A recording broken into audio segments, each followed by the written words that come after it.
Chance छात्रा है जिसे माँ के खाने का शौक है, इसलिए उसने सोचा कॉलेज में पोषण विभाग में आवेदन किया जाए ताकि लोग मेरी माँ के खाने को पसंद करें और मैं उसे मशहूर बनाऊं। इसके पिता समर्पित हैं, जो परिवार से प्यार करते हैं, और उसकी सबसे अच्छी दोस्त उसके साथ है। दोनों ने प्रवेश परिणाम देखे और खुश हुए क्योंकि दोनों को मनचाहे विभाग में प्रवेश मिल गया। कॉलेज के पहले दिन जिन भी उसके विभाग में शामिल हो गई। वो उससे प्यार करता है लेकिन दोस्त की तरह व्यवहार करता है, समय का इंतजार कर रहा है। अचानक वो जिनसे टकरा गए जो उनके स्कूल का दोस्त था, और तीनों ने एक करीबी समूह बनाने का फैसला किया। एक दिन वे एक व्याख्यान से बाहर निकल रहे थे जब लोकप्रिय लड़कों का समूह वहाँ से गुजरा जो हर दिशा से लड़कियों से घिरा हुआ था। भीड़ भाड़ में कोई उससे टकरा गया और उसका फोन गिर गया। बेचारी लड़की अपने पेट के बल रेंगते हुए उसे लेने गई। तभी एक लड़के ने उस पर पैर रख दिया जिससे वह पूरी तरह टूट गया। वह उनके पीछे दौड़ी किसी को बालों से पकड़ने के इरादे से, लेकिन गलती से गलत व्यक्ति को पकड़ लिया। विश्वविद्यालय में कोई महत्वपूर्ण व्यक्ति। उसे इतनी कड़ी डांट पड़ी कि वह 1 साल तक याद रहेगी। जब उसने अपने दोस्तों को बताया तो उन्हें कोई अंदाजा नहीं था कि वो लोकप्रिय लड़के कौन थे और उनके चारों ओर भीड़ क्यों थी। फिर पत्रकारिता विभाग से शिमिन आई और कहा, आप लोग यहाँ नए होंगे, और उन्हें एक दौरे पर ले गईं ताकि यह समझा सकें कि वे लोग कौन थे। पता चला कि ये लोग अपनी शक्ल सूरत, करिश्मा और ब्रिज नामक खेल में अपनी अजेय कौशल के लिए प्रसिद्ध हैं। अभी तक कोई भी उन्हें हरा नहीं पाया है। स्वाभाविक उनके समूह में शामिल होना चाहता है। सबसे पहले है मिसो, जो तेज और चतुर है और उसके पास जबरदस्त समझ है।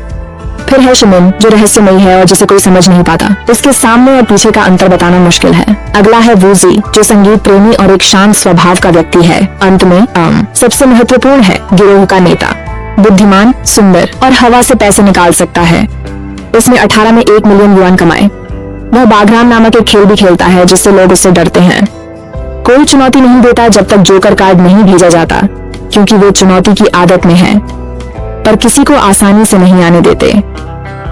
अगर कोई उन्हें हरा देता है तो उनकी सजा बहुत कड़ी होती है।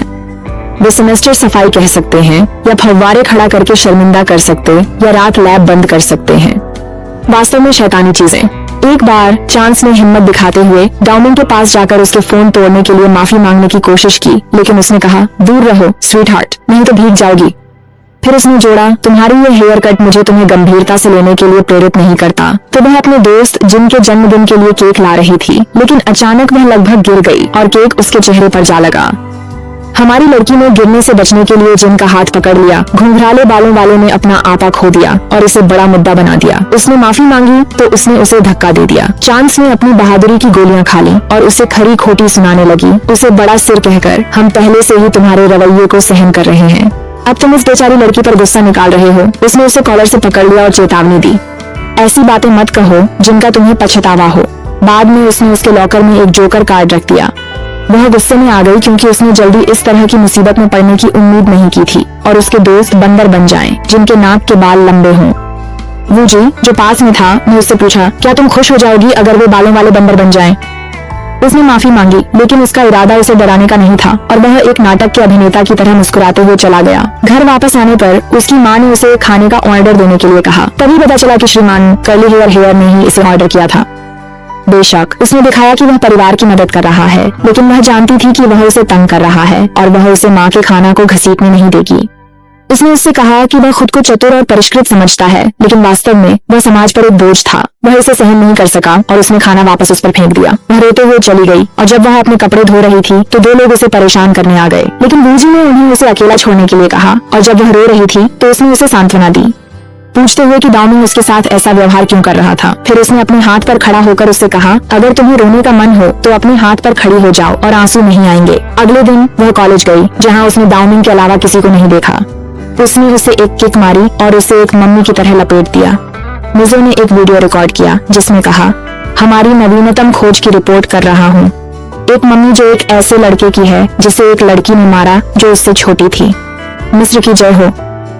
दाउमिंग को होश आया तो वह गुस्से में कहा, यह उसका सबसे बुरा दिन है, मैं उसे इसकी कीमत चुकाऊंगा। लेकिन वूजी ने उससे कहा, दोस्त, 2 लड़के उसे परेशान कर रहे थे जब वह तुम्हारे स्थान से निकली। तुम उससे क्या उम्मीद कर रहे थे? फिर वे उसे वहीं छोड़कर चले गए, लपेटा हुआ। अगले दिन वह संगीत कक्ष के पास से गुजरी। वूजी को बचाते हुए देखा, उसका रुमाल लौटाने, धन्यवाद कहने अंदर गई, लेकिन उसने उसे वापस लेने से मना कर दिया। तो उसने सुझाव दिया कि वह इसे फिर से छत पर देख सकता है। उसने जवाब दिया कि वह अब वहाँ ऊपर जाने की योजना नहीं बना रहा था, बिल्कुल कूल बनते हुए, जैसे कि वह अंत में तीसरा पहिया नहीं बनने वाला था। बाद में वह विश्वविद्यालय से निकली तो उसने देखा कि बॉडीगार्ड्स उसे श्रीमान के पास ले जा रहे थे, लेकिन उसकी मदद करेंगे वह मैडम फाजिया के सैलून में चली गई हो। कोई उसे मालिश कर रहा था, कोई उसे तैयार कर रहा था और कोई उसके बालों को स्टाइल कर रहा था, जैसे कि वह उसे एक बिल्कुल नया व्यक्ति बनाना चाहता हो। वह तैयार हुई और बाहर इंतजार करने लगी, और जब उसने उसकी तस्वीर उसके समूह के साथ देखी तो उसकी नजरें वूजी पर टिक गईं। तभी दाव में नंबर आया। उसने अपने पैर मोड़े और पूछा, क्या तुम्हें वूजी में दिलचस्पी है या क्या? भूल जाओ, वह तुम्हारे लिए नहीं है, उसने जवाब दिया। वह जिसे चाहे उसका हो सकता है। तब दाउमिंग ने प्रस्ताव दिया, अगर तुम मेरी गर्लफ्रेंड बनने और कॉलेज में मेरे साथ रहने के लिए तैयार हो तो मैं तुम्हें कपड़े और एक नया फोन खरीद दूंगा। यह सोचकर कि वह एक अरबपति है जो बस पैसे फेंक रहा है, उसने उसे सब कुछ अपने पास रखने के लिए कहा और अपने जूते से इशारा किया। अगले दिन जब वह वहाँ से गुजरा तो उसने अपने दोस्तों से कहा, तुम जानते हो चांस मेरे टेडी बियर के प्रति जुनूनी है। उन्होंने विश्वास नहीं किया और कहा, वह मासूम है, उसे उसके लॉकर में कॉकरोच डालें या बाथरूम में डरा दें। शिमोन और मिजो को लगा कि यह बचकाना है और वूजी ने प्रतिक्रिया नहीं दी। मूर्खतापूर्ण खेल खेलने में कोई दिलचस्पी नहीं थी। कैफे में जहाँ वह काम करती है, शिमोन और वूजी कुछ ऑर्डर करने आए और वह स्तब्ध रह गई, पूरी तरह से जमी हुई, यहाँ तक कि उनके जाने के बाद भी। कॉलेज में वापस दीवार पर नक्शे घूर रही थी, समझने की कोशिश कर रही थी कि देश है। वूजी ने अचानक कहा, ये पेरिस है। और इस बार उन्होंने वास्तव में बात की और थोड़ी मजाक भी की। वे छत से एक साथ नीचे उतरे और जब उसके दोस्तों ने उन्हें देखा तो उन्होंने उससे कहा कि वह ज्यादा उम्मीद न लगाए क्योंकि वह जिंग नाम की किसी से प्यार करता है। उस रात बाद में उसने वूजी को बस स्टॉप पर देखा जो जिंग की तस्वीर देख रहा था, जो जाहिर तौर पर एक प्रसिद्ध अभिनेत्री थी।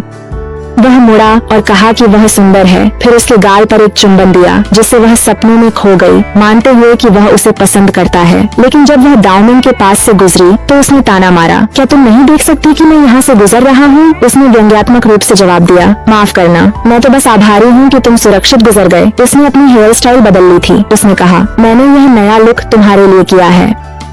उसने जवाब दिया, खैर बंदर तो बंदर ही रहेगा, चाहे वह कुछ भी करने की कोशिश करे। फिर उसकी दोस्त आई और पूछा कि क्या हो रहा है, और उसने इसे टालते हुए कहा कि वह तो बस किसी की मूर्खता पर हंस रही थी। तभी किसी ने दाउमिंग को बताया कि जिंग स्कूल आ गई है। यह वही लड़की है जिससे वूजी प्यार करता है। बेशक लोकप्रिय समूह उसे जानता है। वे सभी उसे बधाई देने दौड़े और जब उसने वूजी को गले लगाया तो वह उस पर मोहित। उसने उन्हें एक साथ देखा और पढ़ाई पर ध्यान देने का सोचा, पर दाउमिंग उसे अकेला नहीं छोड़ता। उसने उसे साथ चलने को कहा लेकिन उसने मना कर दिया क्योंकि वह शियाओ संग खाने जा रही थी। वह शियाओ के साथ उसे देख गुस्सा होता। उसने शियाओ को चुनौती देने को एक जोकर कार्ड भेजा। उसने शियाओ से कार्ड छीन लिया और दाउमिंग से कहा, तुम्हारी मुझसे समस्या है, उसे मेरे सबसे अच्छे दोस्त को शामिल किए बिना हल करो। उसने पूछा, तुम उस बेवकूफ में क्या देखती हो? उसने जवाब दिया, वह तुमसे बेहतर है, कम से कम उसके पास दिल और दिमाग है, तुम्हारी तरह नहीं। एक दिन कैफेटेरिया में उसने दाउमिंग को देखा और नजरें चुराईं, लेकिन वह सीधे उसके पास आ गया। वह अपने खाने के साथ उठी लेकिन गलती से किसी से टकरा गई, उस पर चिल्लाया। दाउमिंग ने उस आदमी को हटाया और कहा, अगर तुम मेरे साथ होती तो यह सब नहीं झेलना पड़ता। उसने उसके गालों को पकड़ा। वूजी मदद को आया, उसे खींच कर ले गया। दाउमिंग दूसरा हाथ पकड़कर वूजी से पूछा, क्या वह पसंद करता है? वूजी ने उसे छोड़ने के लिए कहा, उसे चुनौती देते हो, और वे दोनों हो गए। दाउमिंग ने उसे छोड़ दिया। वूजी से कहते, अगर तुम उसके साथ चले गए तो मैं मान लूंगा कि तुम मेरे दोस्त नहीं हो। वूजी उसे ले गया और बाथरूम में जिन ने उसे साफ कपड़े पहनने में मदद की। जब वह बाहर आई, शियाओ को अपराध बोध था कि वह उसकी रक्षा नहीं कर पाया और उसने मार्शल आर्ट सीखने का निर्णय लिया ताकि कोई उसे फिर परेशान न करे। फिर शियाओ ने सुझाव दिया कि वे अगली छुट्टी में दूसरे शहर जाएं, लेकिन उसने मना कर दिया क्योंकि उसके पास पैसे नहीं थे। उसने उसे आश्वस्त किया कि चिंता न करे क्योंकि उसके परिवार का वहाँ विला है और वे उसे मेहमान बनाने में खुश होंगे। घर पर वह बिस्तर पर लेटी हुई थी जब दाउमिंग उसे देखने आया। परिवार उसकी शक्ल और कद से प्रभावित होकर उसने उन्हें बाहर निकालने के लिए कहा था क्योंकि वही इस मुसीबत की वजह था। परिवार ने नहीं सुना, उसे बैठने उनके साथ खाने आमंत्रित किया। वह शिष्ट था, अपने सामान्य स्वभाव के विपरीत, जैसे कि वह वही व्यक्ति नहीं था जो उसे दिन रात परेशान करता था। जब वह उसे विदा बाहर ले जा रही थी, उसने पूछा कि वह छुट्टी क्या करेगी और उसे शामिल होने कहा। उसने मना कर दिया कि टिकट का खर्च नहीं उठा सकती। उसने जोर दिया कि वह भुगतान करेगा। उसने जवाब दिया, अपने आप को क्या समझते हो मेरे? मैं शियाओ के साथ यात्रा कर रही हूँ, इसलिए इसे छोड़ दो। अगले दिन वह शियाओ के साथ गई। उसके परिवार का विला देखकर चकित हुई। फिर वे उसके पिता की नाव पर गए। नाव की विशालता और महंगे दिखने से अभिभूत होकर उसने पूछा, यह सच में उनकी है? लेकिन उसने स्पष्ट किया कि वे सच में छोटी नाव ले रहे होंगे। तभी लोकप्रिय समूह अचानक कहीं से प्रकट हो गया, जैसे वे हमेशा करते हैं। जिन ने उसे एक पार्टी में शामिल होने के लिए आमंत्रित किया, लेकिन उसने संकोच किया, किसी भी तरह का ड्रामा नहीं चाहती थी। जिन ने जोर दिया, यहाँ तक कि उसे एक ड्रेस ढूंढने के लिए भी ले गया। पार्टी में दाओ मिंग उस पर नजरें नहीं हटा पा रहा था और अंततः उसके पास आया, लेकिन अचानक लाइट चली गई और वह गलती से उस पर गिर गई। वह जल्दी से उठ गई। काश वह गायब हो सकती। पहली बार वह किसी के करीब थी। अगले दिन जब वह समूह के पास से गुजर रही थी, शिमिन ने उसे चिढ़ाया, पूछते हुए कि क्या उसे अपना पहला चुराया हुआ चुंबन पसंद आया। उसने टाल दिया, लेकिन दाओ मिंग ने कहा कि उसने जानबूझकर उस पर गिरने का नाटक किया था। वह उनकी राय में दिलचस्पी नहीं रखती थी। वो बस नहीं चाहती थी कि वूजी गलत समझे। लेकिन वूजी ने बस उससे कहा, ईमानदारी से, मुझे परवाह नहीं है कि तुमने उसे जानबूझकर चूमा या नहीं। तो वह जल्दी से वहाँ से चली गई। फिर शियाओ दाओ मिंग के घर गई और उसे चुनौती दी, उस पर चप्पल लहराते हुए कि उसने उस पर जबरदस्ती की। दाओ मिंग ने जवाब दिया, अगर यह परेशान करता है तो मछली पकड़ने की प्रतियोगिता से सुलझाते हैं। मैं जीत गया तो पछताना। वे मछली पकड़ने गए, लेकिन उन्होंने समय बात करते हुए बिताया। दाओ मिंग को लगा कि वह कुछ नहीं समझती, लेकिन शियाओ ने तर्क दिया कि वह अधिक सुंदर थी। वापस स्कूल में कुछ महत्वपूर्ण गायब हो गया और शिक्षक चाहते थे कि वे शक वालों की सूची दें, लेकिन उसने किसी का नाम लेने से इनकार कर दिया। दोस्त चोर नहीं थे। उसे उनके लिए खड़े होने पर सजा मिली और उसके बाद से वह और शियाओ अलग नहीं हो सके। मछली पकड़ने की प्रतियोगिता में वापस दाओ मिंग ने एक स्क्विड पकड़ा। शियाओ की बाल्टी भरी थी। जब वे किनारे पर लौटे तो वह रो रही थी। उसने दावा किया उसकी आंख में कुछ चला गया था। शियाओ ने बिना समय गंवाए कहा, उसने दाओ मिंग को हरा दिया। लेकिन दाओ मिंग का चेहरा अचानक लाल हो गया। शियाओ बोली, तुम बदमाश, क्या तुम दोनों के बीच जो हुआ उसके बारे में सोच रहे हो? और उसे मारने के लिए उसका पीछा किया, जिससे उसकी हरकतों पर गुस्सा होने के बावजूद वह हंस पड़ी। ब्रेक के बाद स्कूल वापस आकर उसने अपने लॉकर को खोला ताकि अपने स्नीकर्स ढूंढ सके, लेकिन वे गायब थे। बेशक घुंघराले बालों वाले दाओ मिंग ने उन्हें ले लिया था और खुद पहनने की कोशिश की, जिससे वे फट गए। उसने आह भरी और उन्हें छोड़ दिया, ये सोचकर कि उससे लड़ने में वह अपनी ऊर्जा बर्बाद करेगी। उसके दोस्तों ने उसे चिढ़ाया, पूछते हुए कि वह फटे हुए जूतों को दिखाने के लिए इतना उत्सुक क्यों था। उसने बस कहा, धैर्य रखो, मैं बस उसे फंसाने रहा हूँ। जब वह मुझसे प्यार करेगी तो मैं उसे दूसरों की तरह छोड़ दूंगा। छत पर उसने वूजी को ड्राइंग देखा। उसे लगा कि वह जिंग का स्केच बना रहा था। उसने उसके बालों पर चौक देखा। उसने उसे अपना सिर झुकाने के लिए कहा ताकि वह उसके लिए उसे हटा सके। तभी वह चालाक लड़की, जिसे दाओ मिंग पर क्रश था, पीछे से तस्वीरें खींच रही थी। वह दौड़कर दाओ मिंग को दिखाने गई, देखो उस लड़की को जिसने पार्टी में चूमा। अब वह वूजी के साथ घुल मिल रही है। गुस्से में वह वहाँ से चला गया। इस बीच वह कुछ लेने के लिए छत पर वापस गई जो वह भूल गई थी, सिर्फ यह देखने के लिए कि वह वहाँ था। अपने सारे गुस्से के साथ वह सारी अफवाहों पर विश्वास करने लगा था। उसने जाने की कोशिश की, लेकिन उसने उसे दीवार के खिलाफ घेर लिया और उसे उसके साथ खेल खेलना बंद करने को कहा, जिससे वह हैरान रह गई। उसने उसे मासूम बनने का नाटक न करने को कहा और उसके बगल की दीवार पर मुक्का मारा। वह डर गई और दौड़ने लगी जब तक कि वह गिर नहीं गई। उसने उसे फिर से पकड़ लिया, कहते हुए, ये सब तुम्हारी वजह से है।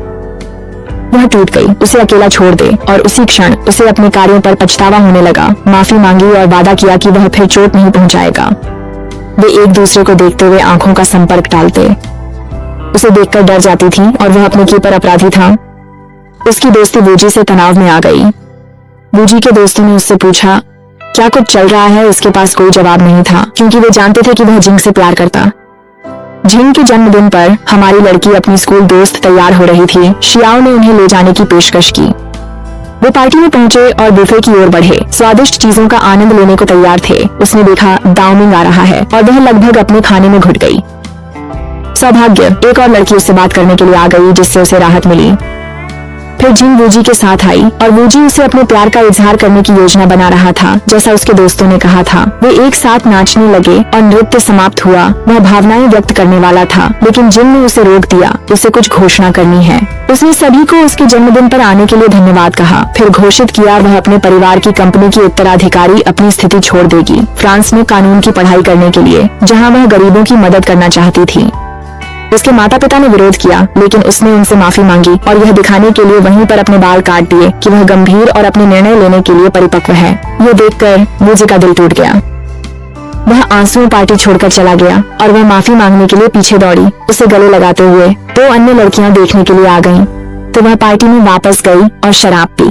वह नशे में पार्टी से बाहर चली गई और डाउमिंग ने उसे देखा। शुरू में यह सोचते हुए कि वह उस पर जासूसी कर रही है, उसने उसे अनदेखा करते हुए कहा, नकली हो।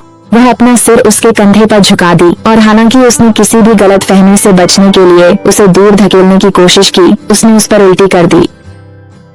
अगली सुबह वह इस बात को लेकर उलझन में उठी कि वह घर कैसे पहुंची, लेकिन उसकी चाची ने उसे बताया कि डाउमिंग उसे लाया था। जब उसने उसे विश्वविद्यालय में देखा तो उसने पूछा, क्या तुम मुझसे कुछ नहीं कहोगी? उसने बेपरवाह होकर जवाब दिया, तुमने जो किया उसके लिए माफी नहीं मांगी, इसीलिए मुझसे कुछ उम्मीद मत करो। उसने उसे कॉलर से पकड़ लिया और पूछा, क्या अब तुम खुश हो कि जिंग वूजी को छोड़ रही है?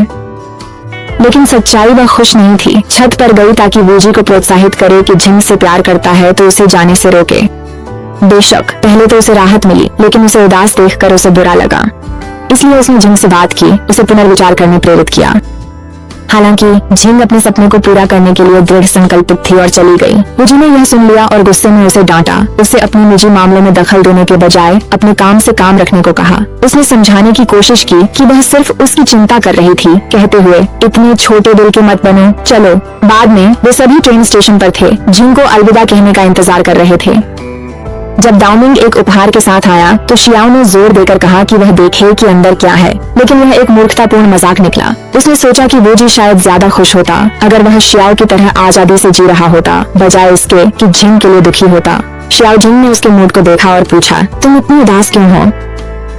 तुम समझ नहीं पाओगे जब तक तुम किसी से प्यार नहीं करते। जब जिंग पहुंची सभी ने अलविदा कहा। वूजी आ गया।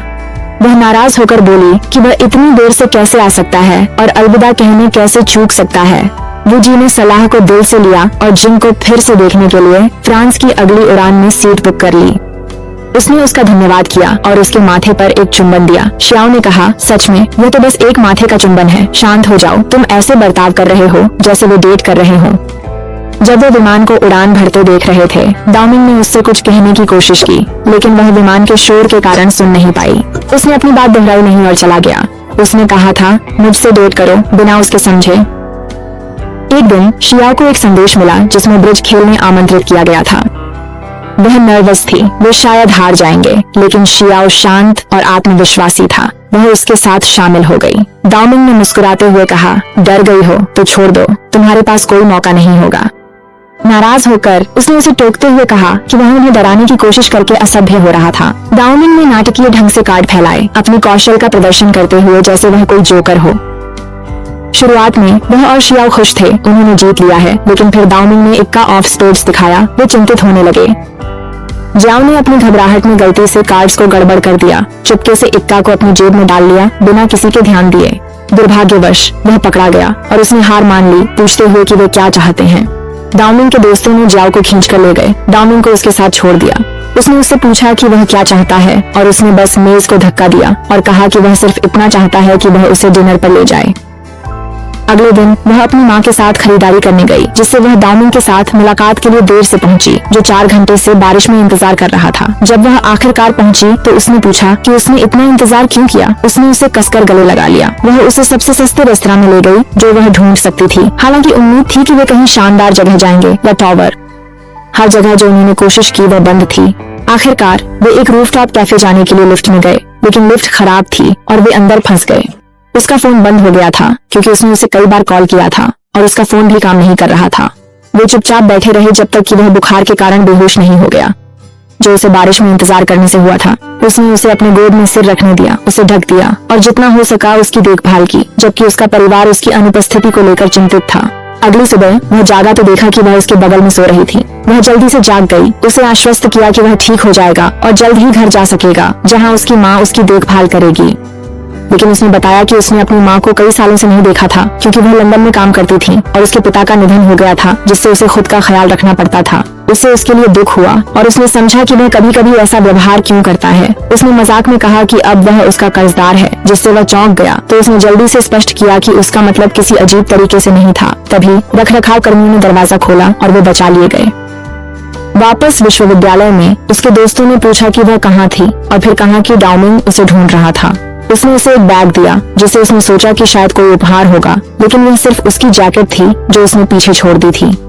उसने उसे उसके कंधों पर डाल दिया और सभी ने मान लिया कि उन्होंने रात साथ बिताई थी। अफवाहें फैल गईं कि वे डेट कर रहे हैं और एक लड़की जो उसकी दोस्त बनना चाहती थी ने जोर दिया कि वे उस रात साथ में समय बिताएं। नाइट क्लब में इस नई दोस्त ने देखना चाहा कि क्या वह उसे डाउमिंग से मिलवाएगी, यह मानते हुए कि वे वास्तव में डेट नहीं कर रहे थे। ड्रामा से बचने के लिए उसने थोड़ी ज्यादा पी ली और अचानक एक विदेशी लड़के को संगीत बजाते हुए देखा जिसे उसने वो जी समझ लिया। वह बैठ गई और कहा उसे पसंद है। अगली सुबह वह एक अजीब होटल के कमरे में जागी और उसे उस लड़के का संदेश मिला जिसका नाम थॉमस था, जो जल्दी चला गया था। उसे जगाना नहीं चाहता था और उसने अपना नंबर छोड़ दिया था अगर वह संपर्क करना चाहती हो। उसने खुद से कहा यह उसकी प्रतिष्ठा खराब कर सकता है और विश्वविद्यालय की ओर चल पड़ी। उसका शिक्षक उसका इंतजार कर रहा था। वह कहाँ थी, लेकिन उसने उसे नजरअंदाज किया और भाग गई। थॉमस ने उसे संदेश भेजा कहकर वह विश्वविद्यालय में था, लेकिन उसे नहीं पता था उससे कहाँ मिलना है। वह थॉमस को खोजने के लिए भागी इससे पहले कि वह कुछ कहे। तभी डाउमिंग सामने आ गया और पूछा, उसने जवाब दिया, तुम्हें लगता मेरे पास और कोई काम नहीं? वह मुस्कुराया। बैठने को कहा, वह कमजोर लग रही थी। वह खाने लगी ताकि निकल सके, लेकिन थॉमस ने फोन किया ये कहते हुए कि वह कैफेटेरिया में है। लेकिन डाउमिंग पूछा, क्या तुम किसी लड़के से बात कर रही हो? उसने उसे टालते हुए कहा, हटो, तुम मेरे जासूस नहीं हो। जब उसने थॉमस को देखा तो उसने जो हुआ उसे स्पष्ट करने की कोशिश की। उसने उसे आश्वस्त किया कि कुछ नहीं हुआ। उसने स्वीकार किया कि वह खुश था जब उसने कहा कि उसे वह पसंद है और वह उसे बेहतर जानना चाहता था। तभी डाउमिंग वहाँ आ गया और जानने की मांग की, यह कौन है और तुम इसके साथ क्यों हो? वह घबरा गई और बोल पड़ी, ओह यह तो बस मेरा चचेरा भाई है, वह तो बस शौचालय ढूंढ रहा था। लेकिन डाउमिंग, जो अब भी जलन में था, ने थॉमस से कहा, मैं उसका बॉयफ्रेंड हूँ, इसलिए कृपया दूर रहो। यह जानकर कि उसका बॉयफ्रेंड है, थॉमस ने जाने का फैसला किया। उसके जाने के बाद उसने डाउमिंग की ओर मुड़कर निराश होकर कहा, बॉयफ्रेंड? अब तुम मुझे अपनी गर्लफ्रेंड भी बना रहे हो। उसकी टिप्पणी से आहत डाउमिंग वहाँ से चला गया। दुर्भाग्यवश उसकी और थॉमस की एक फोटो फैल गई और अफवाहें शुरू हो गईं कि वह डाउमिंग और थॉमस दोनों के साथ खेल रही है। उसने स्थिति स्पष्ट करने के लिए डाउमिंग को फोन किया, लेकिन वह जवाब नहीं दे रहा था। डाउमिंग नाराज था, पूल में था, अपनी नाराजगी तैराकी करके निकाल रहा था। दोस्तों ने महसूस किया कि कुछ गड़बड़ है। जब उन्होंने फोटो देखी तो उन्होंने उसकी बात सुनने के लिए सामना किया। उसने सब कुछ समझाया, जिसमें यह भी शामिल था कि फोटो उसकी सहमति के बिना साझा की गई थी। साथ मिलकर उन्होंने फोटो को हटवाने का तरीका निकालने की कोशिश की। तभी डाउमिंग अंदर आया संदेह में और फोटो खुद देखने के लिए उसका लैपटॉप पकड़ लिया। गुस्से में वह बाहर निकल गया, लेकिन जब वह उसकी ओर बढ़ रहा था तो सीढ़ियों पर एक लड़की ने उस पर पानी की बाल्टी गिरा दी, जिससे वह गलती से भीग गया। जब वह उसके पास पहुंचा तो उसने कहा कि उसे अफवाहों की परवाह नहीं जब तक कि वह उस पर विश्वास करता है। डाउमिंग ने निराश होकर पूछा, तुम्हें मेरी राय की परवाह कब से? वह परेशान था, इसलिए वह घूमने के लिए निकल गया और उस जगह पर पहुंच गया जहां उसने बारिश में उसका इंतजार किया था। उसकी दोस्त जिंग ने उसे अकेला बैठा पाया। वह भ्रम में था कि उसने अपनी क्रश समझ लिया और घर जाने दिया। जब वह जागा तो जाने की कोशिश की, लेकिन उससे रुकने विनती। जिंग उलझन में थी कि वह किसी व्यक्ति को चाहता था जो हमेशा उसके लिए मौजूद रहे।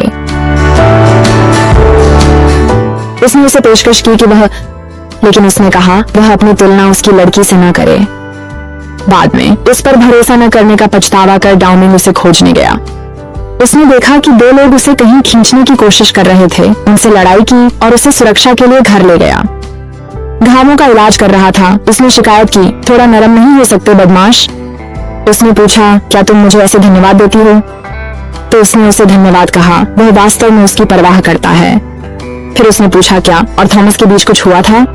हंसी और कहने लगी, मैं उसे अच्छी तरह से जानती नहीं, हमारे बीच कुछ कैसे हो सकता है?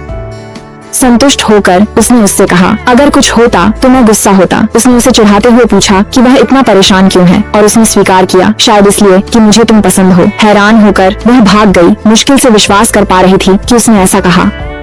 अगले दिन वह अपनी दोस्त से सामना करने गई, केवल यह पता लगाने के लिए कि वही थी जिसने उसकी और थॉमस की तस्वीर पोस्ट की थी। दोस्त ने जलन महसूस करते हुए यह भी सुनिश्चित किया था कि थॉमस उस रात उसे घर ले जाए। गुस्से में थी, उसने उसे माफ कर दिया, स्वीकारा कि तस्वीर गलती से पोस्ट हुई। बाद में डाउमिंग उसके लिए नया फोन लाया, पर उसने मना कर दिया, कहा वह पुराना फोन चाहती है।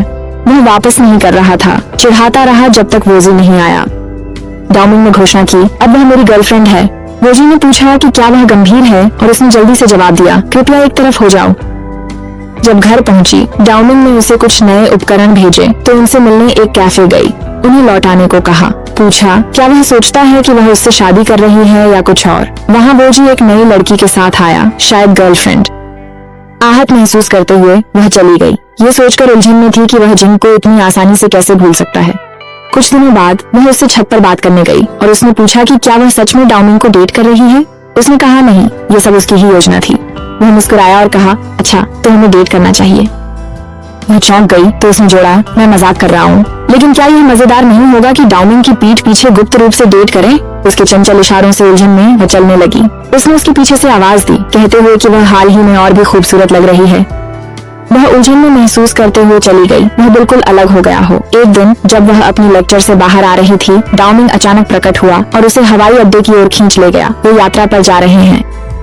वह स्तब्ध रह गई और बोली, क्या तुम पागल हो? मैंने तो अपने परिवार को भी नहीं बताया। उसने जवाब दिया कि उसने उनसे बात कर ली है और उनकी अनुमति ले ली है। क्योंकि यह सिर्फ सप्ताहांत के लिए था, वह अनिच्छा से साथ चली गई। विमान में वह घबराई हुई थी और उड़ान भरते समय उसने उसका हाथ पकड़ लिया, लेकिन जल्दी ही शर्मिंदा होकर छोड़ दिया। जब वे पूरे दल के साथ होटल पहुंचे तो वह दृश्य देखकर मंत्रमुग्ध हो गई। डाउमिंग ने कहा, यह हमारा कमरा है, हमारे पास हमारी अलग बिस्तर होगी। वह सम्मानजनक था, बस उसे थोड़ा चिढ़ा रहा था। वे सोने के लिए तैयार थे। उसने कहा, चिंता करो, जब तक तुमसे कोई भावनाएं नहीं हैं, मैं तुम्हें छूऊंगा नहीं। वह अपने बिस्तर पर लेट गया, जो छोटा था। उसने बिस्तर बदलने की पेशकश की, लेकिन उसने मना कर दिया, अगर तुम्हें यह बिस्तर चाहिए तो मेरे पास आकर सो जाओ। वह शर्मिंदा होकर जल्दी से अपने बिस्तर पर लौट गई। उस रात बाद में वह सो नहीं सकी, इसलिए वह समुद्र तट पर टहलने चली गई। उसने वोजी को अकेला पाया और बातें करने लगे। उसने पूछा, क्या वह उसे 5 मिनट गले लगा सकता है? उदास था। उसने जवाब दिया, तुम अपनी नई प्रेमिका को गले क्यों नहीं लगवा लेते? उसने स्वीकार किया वह करीब नहीं जा सकता, जिसे वह प्यार नहीं करता, और समझाया उसकी जिनके साथ संबंध टूट गया। वह सोचता था कि वह परवाह करती है, उसे लगा वह पूरी तरह से बदल गई है। उस समय डाउमिंग उसे ढूंढ रहा था। सोचते हुए वह डूब गई। जब उसने आखिरकार उसे पाया तो उसने समझाया कि वह टहलने गई थी और अपना फोन भूल गई थी। अगले दिन वोजी की गर्लफ्रेंड गपशप कर रही थी, कह रही थी कि उसने रात समुद्र तट पर बिताई, व्यवहार करते हुए। किसी ने उससे पूछा कि क्या वह शांक्सी से टकराया था, और उसने स्वीकार किया कि वे एक दूसरे से टकरा गए थे। इस बीच कैमेन और न्यूज़ो को खबर मिली कि जिन फ्रांस में एक व्यापारी से शादी कर रही है। उन्होंने समझा कि यह वोजी के दिल टूटने का कारण हो सकता है। उस शाम वोजी के लिए बुरा महसूस करते हुए शांक्सी उसे सांत्वना देने गई। रोते हुए उसने उसे आश्वस्त किया कि वह अंततः किसी को पाएगा जो वास्तव में उसकी परवाह करता है। इस बीच वह उसके करीब आ गया, लेकिन तभी डाउमिंग गुस्से में आया और उसे मारा। उसने समझाया कि यह वैसा नहीं था जैसा वह सोच रहा था, लेकिन डाउमिंग गुस्से में चला गया। अगली उड़ान बुक कर चला गया। विश्वविद्यालय वापस डाउमिंग ने ठंडे स्वर में वोजी से कहा कि वे अब दोस्त नहीं हैं, और शांक्सी को नजरअंदाज किया। बाद में वह वोजी से छत पर मिली। उसने उसे शांति के प्रतीक के रूप में खाना दिया। उसने माफी मांगी, खुद को दोषी ठहराया, लेकिन वोजी ने कहा यह उसकी गलती नहीं थी और सही डेट पर चलने को कहा। जब वह उसे उसके घर से लेने आया तो उसका परिवार बहुत खुश हुआ, उसकी आकर्षकता से प्रभावित हुए। जब वो चल रहे थे तो उसने स्वीकार किया कि यह उसके लिए पहली डेट थी, क्योंकि वह अकेला रहता था। उसने माफी मांगी अगर वह उबाऊ लग रहा था, लेकिन उसने उसे आश्वस्त किया कि उसे उसकी संगति पसंद है। एक समय पर एक बुजुर्ग महिला को एक साइकिल चालक से टक्कर लग गई और शांक्सी ने जल्दी से कदम बढ़ाया और उसे बचाया, साइकिल चालक पर चिल्लाते हुए। वह आदमी बदतमीज हो गया और उसे मारने वाला था, लेकिन एक और महिला समय पर बीच में आ गई और शांक्सी को उसके घायल हाथ का इलाज कराने पर जोर दिया। शांक्सी ये जानकर चौंक गई कि वह महिला डाउमिंग की बहन थी। वह डाउमिंग के आने से पहले भागने की कोशिश कर रही थी, लेकिन उसकी बहन ने उसे जाने नहीं दिया। डाउमिंग आया, शांक्सी देखा, समझा माफी मांगने आई है। उसने गुस्से में पूछा उसने उसे इस तरह क्यों छोड़ा। निराशा जताई और स्पष्टीकरण मांगा। फिर बहन ने उसे थप्पड़ मारा। लड़कियों के साथ ऐसा व्यवहार नहीं करते बेवकूफ। वह निश्चित रूप से नियंत्रण दीवानी थी, लेकिन उसने जोर देकर कहा कि शांक्सी उनके साथ रात के शांक्सी शराब की आदी नहीं थी। उसने अंततः अपनी सारी भावनाएं व्यक्त कर दी, ये स्वीकार करते हुए कि वोजी के साथ अपनी गलती के कारण वह डाउमिंग के लायक नहीं महसूस करती थी।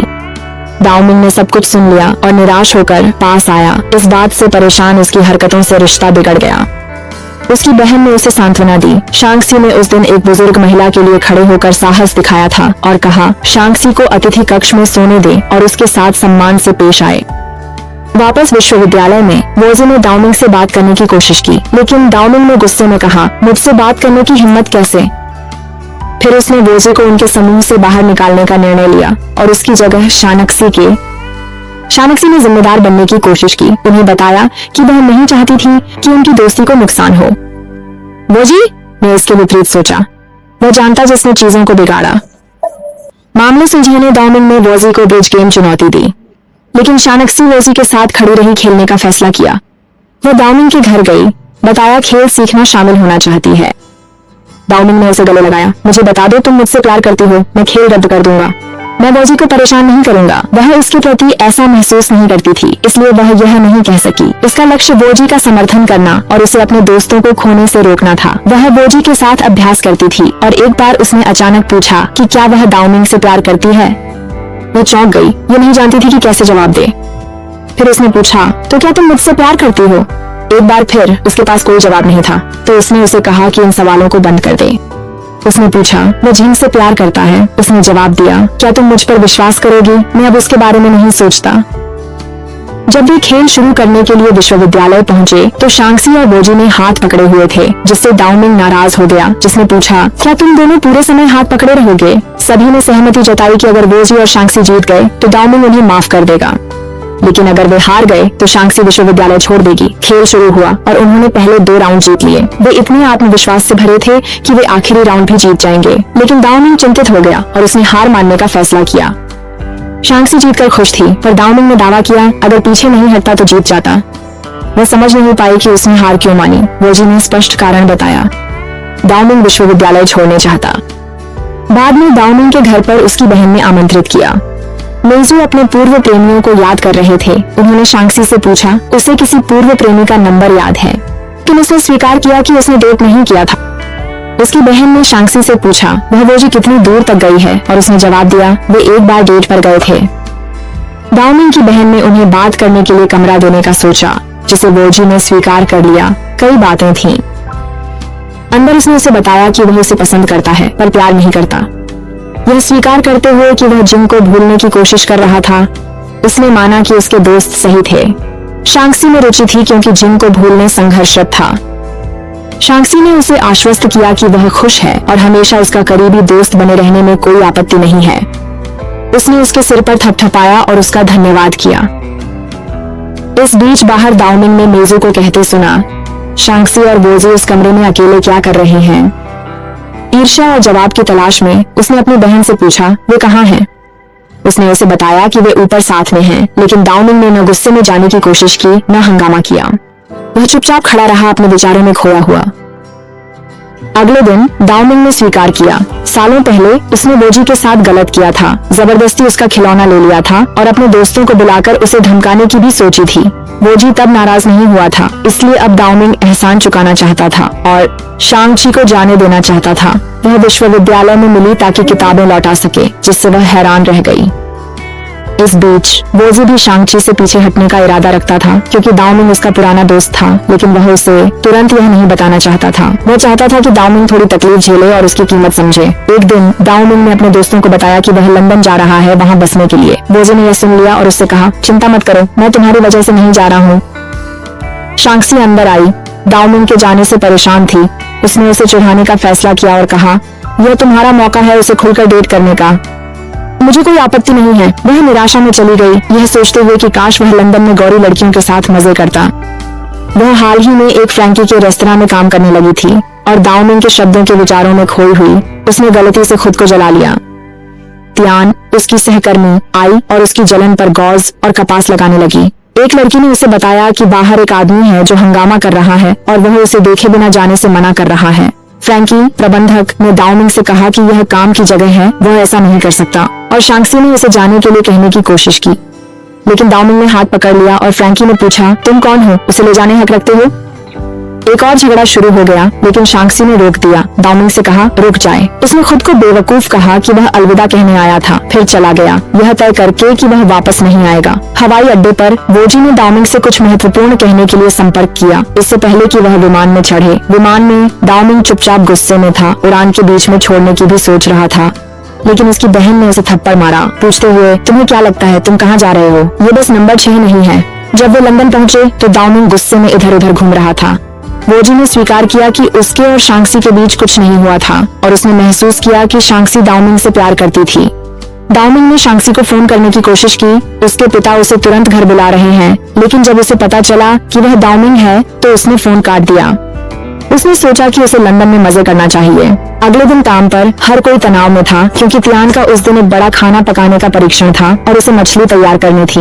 उसने खाना स्टोव पर बहुत देर तक छोड़ दिया था, इसलिए वह खराब हो गया और समय समाप्त हो रहा था इससे पहले कि शेफ उसे छकने आए।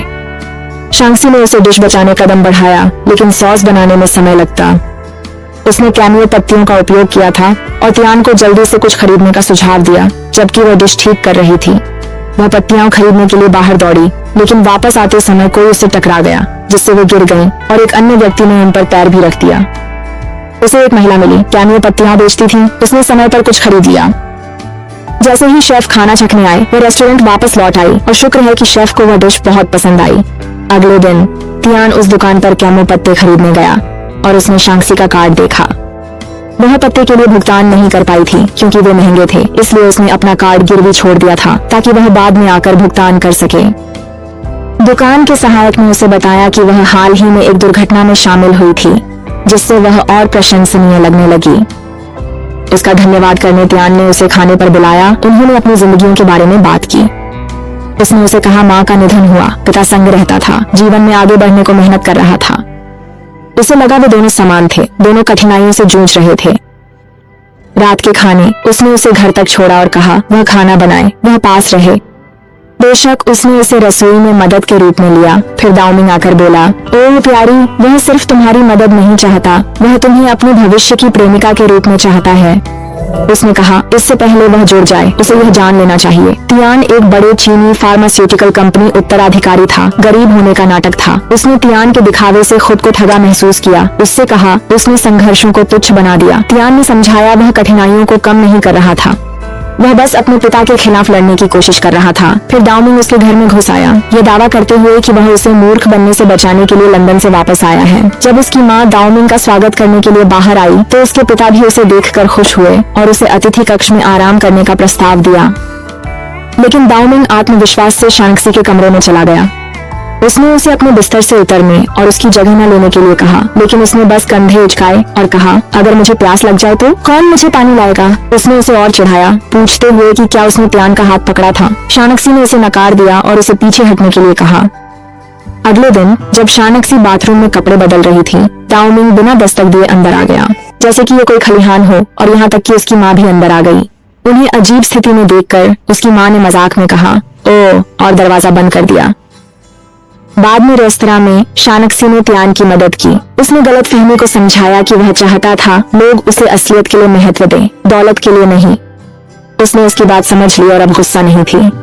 जब शांक्सी घर पहुंची तो उसका परिवार चिंतित था क्योंकि उसके पिता ने निवेश में 1 मिलियन वैन खो दिए और जेल की सजा झेल रहे थे अगर वे इसे वापस नहीं चुका सके। उसकी माँ रो रही थी, चिंतित थी कि वह उनके साथ नहीं रहेंगे। दाओमिंग ने उसकी माँ को रोते हुए देखा और मदद करने का फैसला किया। शांक्सी को अपना क्रेडिट कार्ड सौंपते हुए उसने मना कर दिया, लेकिन उसने पूछा कि क्या वह चाहती है कि उसके पिता जेल जाएं? वह बाद में इसे चुका सकती है। शांक्सी अनिश्चित थी कि राशि कैसे चुकाएगी, इसलिए हिचकिचाई। तो दाओमिंग ने उसे अगले दिन विश्वविद्यालय के बाद मिलने के लिए कहा। कक्षा के बाद वह पास गई और वह करीब आया उसे चुकाने का एक तरीका सुझाते हुए। उसने आंसुओं में उसे थप्पड़ मारा। मैं एक सम्मानित महिला हूँ, अपना पैसा ले लो, मुझे इसकी जरूरत नहीं है। वह हंसा, यह कहकर कि वह सबसे बुरा सोचना बंद कर दे। उसकी योजना थी कि वह एक कुकिंग प्रतियोगिता में भाग ले जहां विजेता को 10 लाख येन मिलेंगे। उसने प्रवेश की आवश्यकताओं को देखा, वह चिढ़ाता रहा और अपने करीब खींच लिया, जिससे एहसास हुआ कि वह कितना चालाक हो सकता है।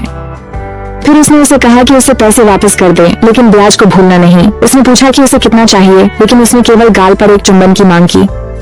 कहूँ तो अगर मैं होती तो उसे थप्पड़ मार देती, लेकिन उसने उसे जल्दी से चूमा और भाग गई। असहाय बनी थी। उसकी बहन ने फैसला किया कि वह प्रतियोगिता के लिए उसे और अधिक प्रशिक्षण में मदद करेगी, क्योंकि वह भी पाक क्षेत्र में काम करती थी, और उसे कुछ समय के लिए उनके साथ रहने के लिए भी आमंत्रित किया। वास्तविक आश्रय। रात में वह उसकी सुंदरता को निहारता था जब वह सोती थी, दिन में उसकी उपस्थिति से वंचित। उसने उसके लिए खाना बनाना शुरू किया ताकि वह उसके व्यंजन छक सके। फिर तियान ने उसे बताया कि उसके पिता चाहते थे कि वह अमीर लड़की सेना से शादी करे जो उससे प्यार करती थी। पर वह नहीं। सेना भी उसे प्रभावित करने प्रतियोगिता में थी। शांक्सी को लगा वह नहीं जीत पाएगी। सामान पैक किया और डाउमिंग के घर से जाने की कोशिश की, लेकिन रोक लिया और कहा, क्या लगता है कहाँ जा रही हो? तुम बस उसे भागने का बहाना बना रही हो। उसने उसे इसमें न पढ़ने के लिए कहा कि वह उसे पैसे वापस कर देगी, क्योंकि वह वैसे भी नहीं जीत पाएगी और सभी को निराश कर रही थी। उसने जवाब दिया, ऐसा करके तुम मुझे भी निराश कर रही हो। वह उसे अपने कमरे में खींच ले गया, लेकिन उसने विरोध किया। उसने उसे आश्वस्त किया, आओ मैं तुम्हें अगवा नहीं करने वाला, और उसे कुछ पानी लाकर दिया। फिर उसने सुझाव दिया कि वे थोड़ा खेलें, लेकिन सम्मानजनक इरादों के साथ, बस एक कार्ड गेम। जब वह हार गई तो उसने देखा कि वह अपनी आंखें बंद कर उस पल का आनंद ले रही है। वह झुका और कहा उसे आत्मविश्वास रखना चाहिए। तो यकीन था वह प्रतियोगिता जीत सकती। वह पास आया तो उसने महसूस किया वह करीब से अधिक सुंदर थी। अगली सुबह उसने उसकी सोते हुए तस्वीर लेने की कोशिश की, उसे चिढ़ा सके। जब वह जागी तो उसने चिल्लाया और मांग की वह भद्दी तस्वीर हटा दे। प्रतियोगिता के दिन वह तैयार थी और डाउमिंग देख रहे थे, उसकी क्षमताओं पर विश्वास रखते हुए।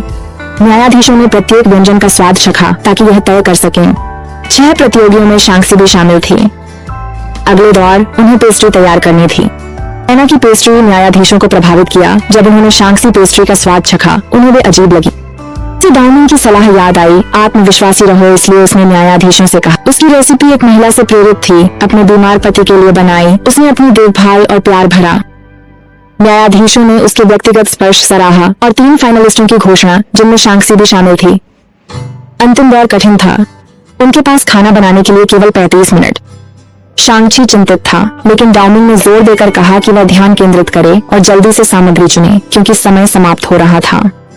जजों ने जब व्यंजन का स्वाद चखा तो वे सेना की रेसिपी से प्रभावित, लेकिन शांक्सी के व्यंजन को साधारण व्यंजन पाया जिसे बना सकता था।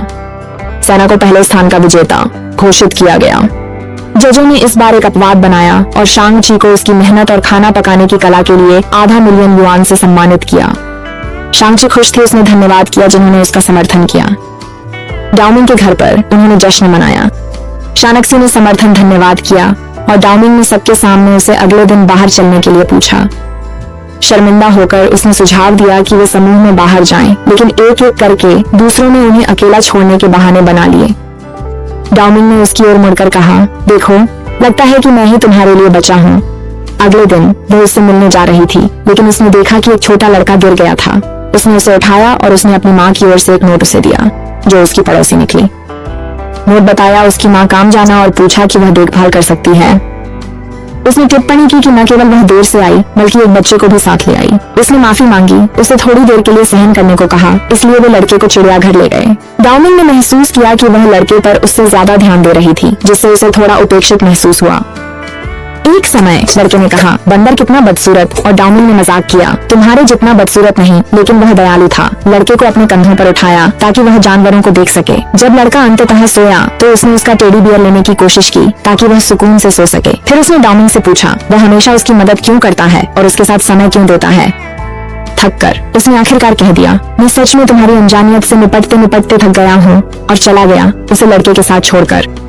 शायद वह सही था, काश उसने उसे बेहतर समझा होता। बाद में काम पर उसके बॉस ने उसे आकर्षक ग्राहकों से मिलने के लिए भेजा। उसने उन्हें टालने की कोशिश की, कहकर वह व्यस्त, लेकिन उन्होंने उसके कामों में मदद करने पर जोर दिया एहसान के लिए। उन्होंने लड़कियों को खरीदारी आने को आकर्षित किया। अच्छी शक्लें बेहतरीन मार्केटिंग होती हैं। दिन उच्च बिक्री के कारण उसे और उसकी दोस्त को एक बोनस मिला। उसकी दोस्त ने उसे कनाडा चलने के लिए चढ़ाया कि अब उसके पास कोई बहाना नहीं है, लेकिन उसने डाउमिंग के साथ अपनी बहस के बारे में सोचकर अजीब होगा अगर उससे टकरा जाए। रात डाउमिंग ने उसे फोन किया। सुना वह कनाडा जाने की सोच रही है, कहाँ नहीं लगता उसे जाना चाहिए जब तक वह भी नहीं जा रहा हो। उसने जवाब दिया उसे खुद पर ध्यान दे, और अपनी दोस्त के साथ एक फोटो पोस्ट की जिसमें कैप्शन जोड़ा, कितना अच्छा है, परेशान करने वाले लोग साथ नहीं आ रहे हैं। अपने दोस्तों को रोकने के लिए उसने उन्हें इशारा किया कि उसके पिताजी ने इसके लिए भुगतान नहीं किया है, इसलिए वे नहीं आ सकते। लेकिन उन्होंने शरारत से जवाब दिया, हम कह देंगे कि आपने हमें आमंत्रित किया है। जब वे कनाडा पहुंचे, किसे इंतजार करते देखा? हाँ, खुद डाउमिंग। वह मुस्कुराया और कहा, अगर तुम्हें यह पसंद नहीं है तो तुम हमेशा घर जा सकती हो। उसे घूरती रही, यात्रा जारी रखे, जबकि दोस्त ने उन्हें सस्ता फ्लर्टिंग बंद करने को कहा। उस रात बाद में वह एक खेल खेल रही थी और डाउमिंग को आश्चर्य हुआ कि वह अभी भी इसे खेल रही थी। फिर उसे याद आया कि उसकी दोस्त शैरी बाहर से वापस नहीं आई थी, इसलिए वह वूजी से उसके बारे में पूछने गई। उसे शैरी का पता नहीं था। उसने देखा कि कुछ लड़के कुछ जानते थे लेकिन उसे छिपाने की कोशिश कर रहे थे। शैरी टहलने गई थी और तब से उन्होंने उसे नहीं देखा। तब से वह वूजी के साथ शैरी की तलाश में बाहर गई, लेकिन शैरी शिमोन और मिजू के साथ थी। इस बीच डाउमिंग को कुछ गलत लगा जब उसने अपना खेल खेलना बंद कर दिया। वूजी अकेला लौट आया। शायद चांस ने पहले ही शैरी को ढूंढ लिया होगा और उसे वापस ले आया होगा, लेकिन जल्द ही पता चला कि ऐसा नहीं था। शैरी सुरक्षित थी, लेकिन असली समस्या यह थी कि एक बर्फीला तूफान आ रहा था। डाउमिंग चांस की तलाश में बाहर दौड़ पड़ा और जब उसने उसे पाया तो वह जमीन पर पड़ी थी। उसके कपड़े बर्फ से भीगे हुए थे। उसने उसे उठाया और केबिन ले गया जहां वे रात बिता सके। उसने उसे अपनी जैकेट दी। आग जलाने के लिए लकड़ी इकट्ठा करने गया। वूजी दूसरों पर गुस्सा था क्योंकि उसे तूफान में बाहर जाने के लिए मजबूर करके खतरे में डाल दिया था और उसने उनके चेहरे पर शराब फेंक दी, उन्हें बाहर निकालने की धमकी दी। केबिन में चांस अब भी ठंड से कांप रही थी, कपड़े गीले थे। डाउमिंग ने महसूस किया कि इससे उसकी स्थिति और खराब हो सकती है। उसने अपने कपड़े उतार दिए और उससे भी ऐसा करने के लिए कहा। उसने उसे कुछ निजता देने के लिए मुंह फेर लिया, फिर उसे अपने साथ एक कंबल में लपेट लिया ताकि वह गर्म रह सके। हालांकि वह हिचकिचा रही थी, उसे पता था कि वह कुछ अनुचित नहीं सोच रहा था, वह बस उसे ठंड से बचाना चाहता था। अगले दिन बचाव दल ने उन्हें ढूंढ लिया और मजाक किया, हम गलत समय पर आए हैं। डाउमिंग उसे वापस लॉज में ले गया, मुसीबतों का सामना किया और घोषणा की कि अब कुछ परिणाम भुगतने का समय है। वह उन्हें बाहर निकालना चाहता था, लेकिन उन्होंने माफी के लिए मौका मांगा। उनके पास कहीं और जाने की जगह नहीं है। उसने उन्हें घर साफ करने में मदद करने पर रहने की अनुमति दी।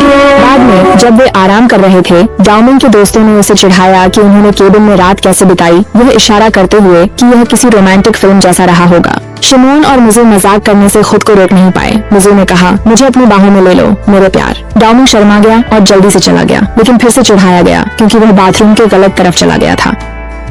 उस रात वे नए साल का जश्न मना रहे थे और डाउमिंग को आखिरकार उसके साथ अकेला पल मिला। उसने इशारा किया कि वह कुछ बताए, लेकिन वह अनजान होने से सोचने लगी कि वह उससे बाकी के आधे मिलियन मांग रहा है। निराशा में उसने कहा कि वह अज्ञानता के बुलबुलों में जीती रहे। आतिशबाजी शुरू होते ही उसने अपनी भावनाएं कबूल की। हालांकि उसने वास्तव में उसे नहीं सुना, यह कहकर उसके दिल का बोझ हल्का हो गया। उन्होंने अपने हाई स्कूल के दोस्तों के साथ पुनर्मिलन किया, जहां उसकी मुलाकात ज़ियाबाओ से हुई, जिसे तब उस पर क्रश था। उसने उसकी तारीफ की, वह अब अधिक सुंदर लग रही थी। शुरुआत में डाउमिंग को पता नहीं था, लेकिन शिमोन ने बताया कि चांस और शैरी अपने दोस्तों के साथ एक पार्टी में थे और उन्होंने एक फोटो भी पोस्ट की थी। डाउमिंग बिना बुलाए पार्टी में पहुंच गया। उसे एक पल के लिए भी सांस नहीं लेने दी। एक पीने के खेल के दौरान ज़ियाबाओ ने देखा कि वह असहज थी और उसके लिए उसका पेय लेने वाला था, इस शिष्टता भरे कार्य को निभाते हुए। हालांकि डाउमिंग ने हस्तक्षेप किया, उससे पेय लिया और कहा, तुम इतनी घिनौनी चीज क्यों पियोगी? ज़ियाबाओ ने पूछा, वह कौन है? डाउमिंग ने जवाब दिया, मैं उसका बॉयफ्रेंड हूँ, क्या तुम्हें कोई समस्या है? चांस ने स्पष्ट किया कि वह उसका बॉयफ्रेंड नहीं था। ज़ियाबाओ ने डाउमिंग से कहा कि अगर वह उसे परेशान करे तो पीछे हटे। डाउमिंग ने ज़ियाबाओ का हाथ झटक दिया और उसे बात करने के लिए खींच लिया। जब उसने उसके दोस्तों को अपमानित किया, उन्हें परेशान कहा, तो उसने उसे उसके शब्दों पर ध्यान देने और उनका अपमान न करने के लिए कहा। ज़ियाबाओ ने भी उसका समर्थन किया, कहा, अगर हम इतने परेशान हैं तो तुम्हें यहाँ से चले जाना चाहिए। डाउमिंग ने गुस्से में आकर झगड़ा कर लिया और अंततः अस्पताल पहुंच गया। चांस गुस्से में था, उसने उसे थप्पड़ मारा और कहा कि उसने हद पार कर दी है। उसने कहा, अगर दोस्त परेशान लगते हैं वह वैसा देखता होगा। कुछ कहीं उसकी बात में दम था। उसके दोस्तों ने उसे डांटा, उसे उससे माफी मांगनी चाहिए क्योंकि उसने जरूरत से ज्यादा प्रतिक्रिया दी थी। जब उसने उसे देखा शिमोन से बात कर रही थी, उसने शिमोन को निर्देश दिया कि पास आए माफी मांग ले। डाउमिंग ने पुकारा, लेकिन उसने नजरअंदाज कर दिया। उसे माफ करने का इरादा नहीं था। बाद में पुस्तकालय में वह ऊंची शेल्फ की किताब तक पहुंचने के लिए संघर्ष कर रही थी। तभी ज़ियाबाओ के भाई सीन बिंग को देखकर बहुत खुश हुई।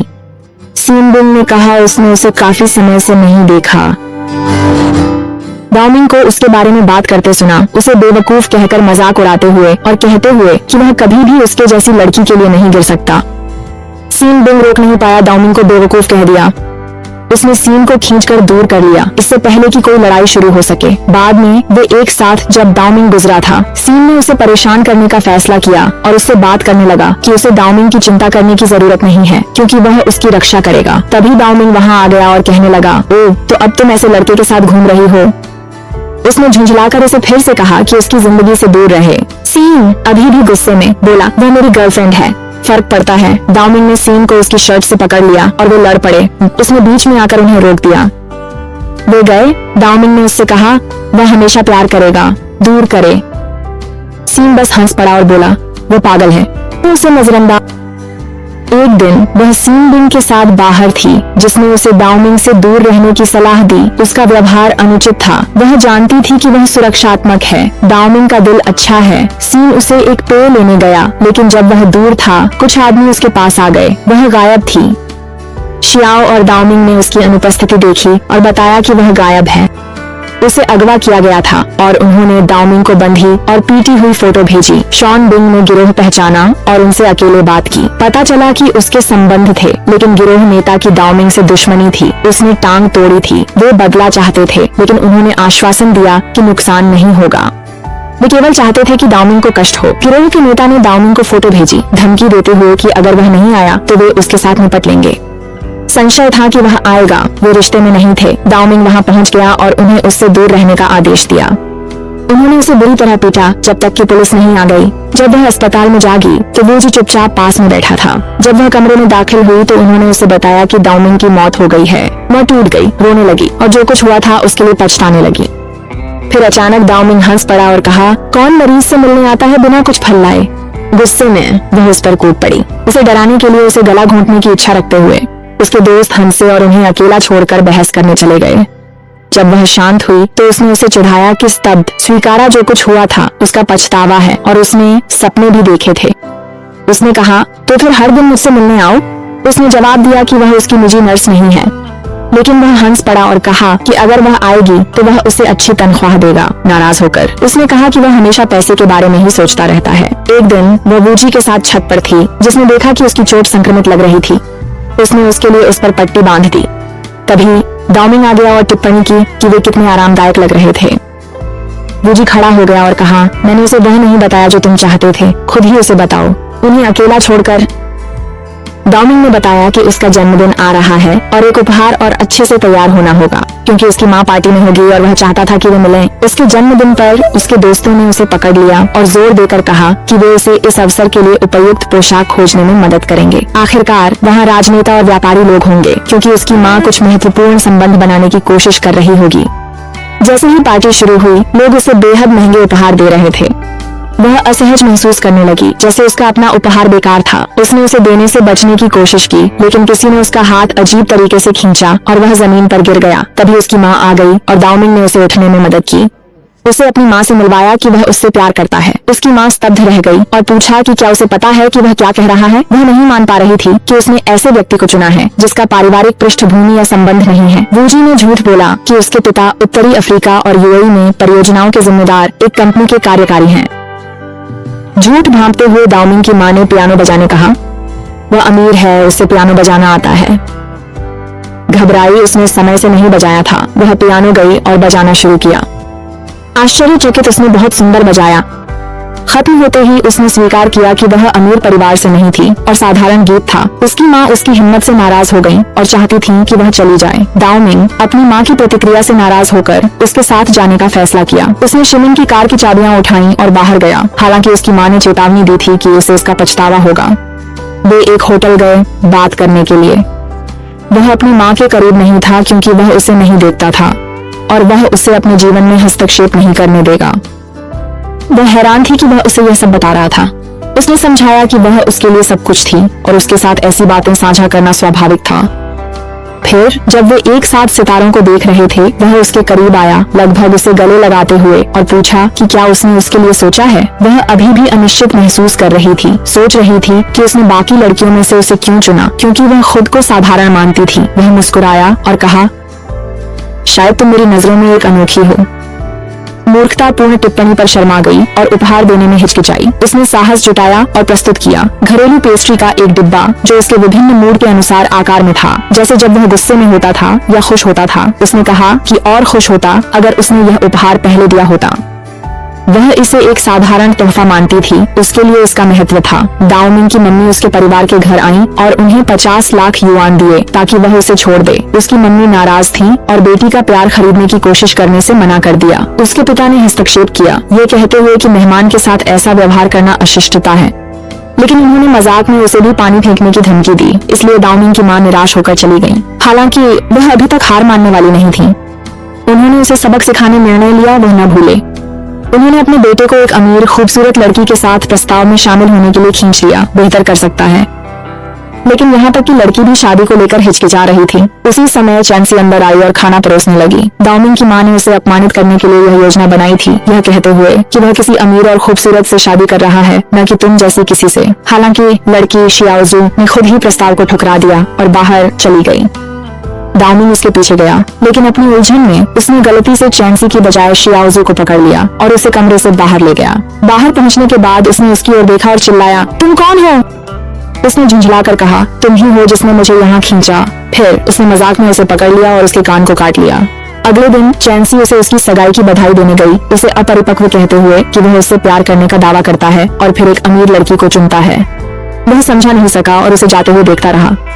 बाहर शियाओजू मिली, जिसने स्वीकार किया कि वह उससे शादी नहीं करना चाहती थी, लेकिन जो उसने किया उसके बाद उसे वह पसंद आने लगा। उसे वो रिश्ते पसंद थे जो नफरत से शुरू होते थे। तभी दाओ मिंग वहाँ आ गया, स्पष्ट रूप से नाराज, और उससे पिछले दिन उसे काटने के बारे में बहस करना चाहता था। लेकिन शियाओजू ने कहा, मैं तुममें दिलचस्पी रखती हूँ, हम जल्द ही शादी करेंगे। शियाओजू ने चैंसी को कॉफी पकड़ लिया। का असली इरादा एक योजना प्रस्ताव था, क्योंकि वह दाओ मिंग से प्रभावित थी, अनिश्चित थी। चैंसी से उसे परखने में मदद करने के लिए कहा। उसने सुझाव दिया कि चैंसी उसकी वफादारी की परीक्षा ले। अगर वह नहीं गिरा तो वह वास्तव में चैंसी से प्यार करता है, लेकिन अगर वह गिर गया तो वे दोनों अस्थिर और लड़की से आसानी से प्रभावित होने वाला मानते हुए। क्योंकि चैंसी के साथ उसका रिश्ता नफरत से शुरू हुआ और प्यार में बदल गया, ये आसानी से शियाओजू के साथ भी हो सकता था अगर उनका रिश्ता नापसंदगी से शुरू होता। बाद में चैंसी ने दाओ मिंग को बताया कि उसने शियाओजू से मुलाकात की और उसे समझदार, ईमानदार, सुंदर पाया। शायद उसकी माँ ने सही साथी चुना और अगर उसने शादी का वादा किया तो उसे खुश होना चाहिए। दाओ मिंग चिंतित था क्योंकि ऐसा लग रहा था कि चैंसी अब उसमें रुचि नहीं रखती और वह दुखी होकर चला गया। कुछ दिनों बाद शियाओजू ने चैंसी से मुलाकात की और कहा, दाओ मिंग ने सहमति दे दी है। चैंसी से पूछा, उसे लगता है वह उसे जल्दी भूलेगा, शियाओजू उसकी जगह ले सकती है। भाग 2 के लिए बने रहें, हम देखेंगे आगे क्या होता है। चैंसी ने पाया दाओ अंजी ने शियाओजू से उसे डेट करने के लिए कहा, तो उसने उसे प्यार कर सकता है या नहीं देखने का फैसला किया। शियाओजू खुश थी, उसे वह पसंद था। उसने लड़की के साथ सहमति भूल गई, लेकिन बड़ी बात नहीं, हमारी लड़की रहेगी, कुछ भी उसे हिला नहीं सकता। उसके दोस्त भी इस बात से हैरान थे उसकी शांति पर। क्या कर सकती थी वह? उससे वापस आने की नहीं मांगेगी, जो निराशाजनक था। शियाओजू रोज आकर थोड़ा समय साझा कर कहानियां सुनाती थी। लड़की को उनकी कहानियां सुनने की कोई बाध्यता नहीं थी। हमारी लड़की जूजी को बताती थी। शियाओजू उनके रिश्ते के बारे में कैसे कह सकती थी, जानते हो उसकी। एक दिन उसने बहस करते हुए गुजरते देखा। जानी थी, लेकिन उसने डोएंजी को कहते हुए सुन लिया, अगर तुम साबित करना है कि तुम चैंसी से आगे बढ़ चुके हो। वह सुनने के लिए रुक गई कि वह ऐसा नहीं करेगा। उसने उसे चूम लिया। बाद में जब जूशी कैफे में बैठी थी, डेंग वेंजी शियाओशी अंदर आया। हमारी लड़की ने जूशी को उनके साथ बैठने की। शियाओशी उनके रिश्ते के बारे में बात कर रही थी और उसने उसे डांटा। फिर उसने उन्हें पहाड़ों में एक होटल में शामिल होने के लिए आमंत्रित किया।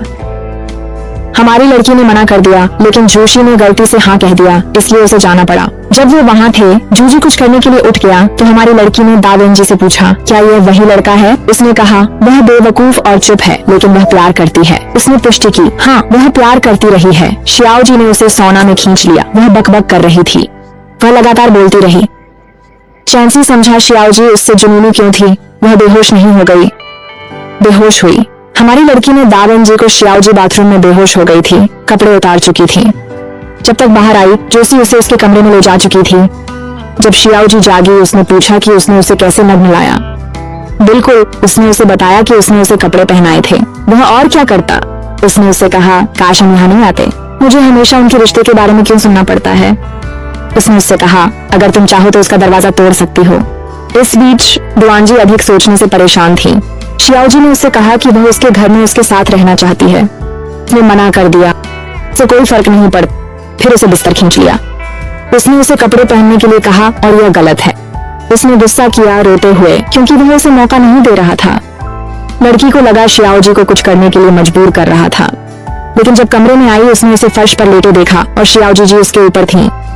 जल्दी से वहां से चली गई, वहां आने का पछतावा करते हुए। अगले दिन वह अपनी किस्मत को जब सुना, उन्होंने रात एक साथ बिताई थी। उसने जोजी से कहा, अपनी पीठ घुमा ले ताकि वह उस पर झुक सके। वह रोना चाहती थी बिना किसी के देखे। जब वह घर लौटी तो उसका परिवार अपने गांव लौटने के लिए पैकिंग कर रहा था, जहां वे काम करने और अपना कर्ज चुकाने की योजना बना रहे थे। इसके बाद शियाओजी फिर से आ गई, क्योंकि और क्या नया हो सकता है। लेकिन इस बार वह यह कहने आई थी कि उनके बीच पिछली रात कुछ भी नहीं हुआ था। उसने ब्रेकअप करने का फैसला किया, प्यार नहीं करता था। उसने हमारी लड़की से कहा वह उसके साथ दोस्त बने रहे, उसे पसंद करती थी। और जाने से पहले शियाओजी ने उससे कहा, क्या तुम जानती हो कि मैंने उससे ब्रेकअप क्यों किया। उसने कहा, वह केवल तुम्हारे बारे में सोचता है। शियाओजी भी अपनी माँ को गया कि वह शियाओजी को छोड़ रहा है, वह चैंसी से प्यार करता है। ये एक बड़े झगड़े में बदल गया जो खत्म नहीं हुआ। इस बीच हमारी लड़की ने अपने सभी दोस्तों को बुलाया था। उन्होंने उससे कहा, तुम्हें पता है कौन गायब है। दाओ वैनजी। उसने कहा, मेरा घर छोटा है, अतिरिक्त लोगों की जरूरत नहीं है। फिर मेहमान आ गए, उनकी सभा में बाधा डालते। उसने पाखंडी कहा और अपने बेटे को शियाओजी से दूर रखने की कोशिश करने, उससे उसके परिवार का अपमान करने का आरोप लगाया। लेकिन हमारी लड़की सहन नहीं किया। क्या इस दुनिया में सिर्फ तुम और तुम्हारा बेटा ही है? तुम केवल लोगों को पैसे और दिखावे से मापते हो। मैं तुम्हें बता दूं, परिष्कार कभी भी धन के बारे में नहीं रहा है। तुम जैसे लोग जिनकी सोच सतही होती है, ये मूल्य स्थापित करते हैं। अब बिना कुछ और कहे यहाँ से निकल जाओ। हर किसी ने उसके अपने स्थान पर डटे रहने के लिए उसकी सराहना की। उसने तय किया कि वह उसके और दाओ बेंजी के बीच कुछ भी नहीं आने देगी। एक दिन मकान मालिक ने बताया कि उसने घर बेच दिया क्योंकि उसकी बेटी बीमार है और उसे पैसे की जरूरत है। उसने उसे किराया वापस करने और मुआवजा देने की पेशकश की, लेकिन उसे तुरंत जाना होगा। उसने अपना सामान पैक किया और दिल टूटे हुए वहाँ से चली गई। उसने यहाँ तक कि अपनी माँ से पूछा कि क्या गाँव में जीवन अच्छा है। दोस्तों ने बताया कि चैंसी और उसकी माँ के बीच क्या हुआ था। वो विश्वास नहीं कर सका और तुरंत बाहर निकल गया, साथ रहने का निश्चय किया, एक गाना गुनगुनाते हुए, जैसे मैं तुम्हारे साथ रहकर दुनिया को चुनौती दूंगा। उसके दोस्तों ने पूछा, इतनी जल्दी क्यों? क्या तुम्हें अपनी माँ से डर नहीं लगता? लेकिन उसे परवाह नहीं थी। उसकी प्राथमिकता चैंसी के पास रहना थी। जब वह उसके घर पहुंचा तो वह बाहर बैठी थी। उसने उसे गले लगाया और कहा कि वह सब कुछ जानता है और उसे फिर कभी नहीं छोड़ेगा। फिर उसने सारे बैग देखे और पूछा, ये सारा सामान क्यों है? उसने समझाया कि उसे घर से निकाल दिया गया है और वह एक दोस्त के घर रहने की योजना बना रही है। उसने जवाब दिया, एक दोस्त? जब तुम्हारे बॉयफ्रेंड का घर खुला है तो दोस्त के पास क्यों रहना? वह हिचकिचा रही थी, खासकर उसकी माँ के साथ बहस के बाद, लेकिन वह मान गई। जब उसने उसकी दादी से मुलाकात की तो उसने उसे अपनी गर्लफ्रेंड के रूप में परिचय दिया और कहा कि वह वहीं रहेगी। दादी ने उससे कहा कि वहाँ रहने के बदले घर की सफाई और खाना बनाए। बेंजी चिल्लाया, आप ऐसा कैसे कह सकते हैं? वह नौकरानी नहीं है। दादी ने स्पष्ट किया, वह नौकर नहीं है, काम करेगी। चैंसी ने सहमति जताई कि उसने हमेशा अपनी जीविका के लिए काम किया है और तान स्वीकार नहीं करती।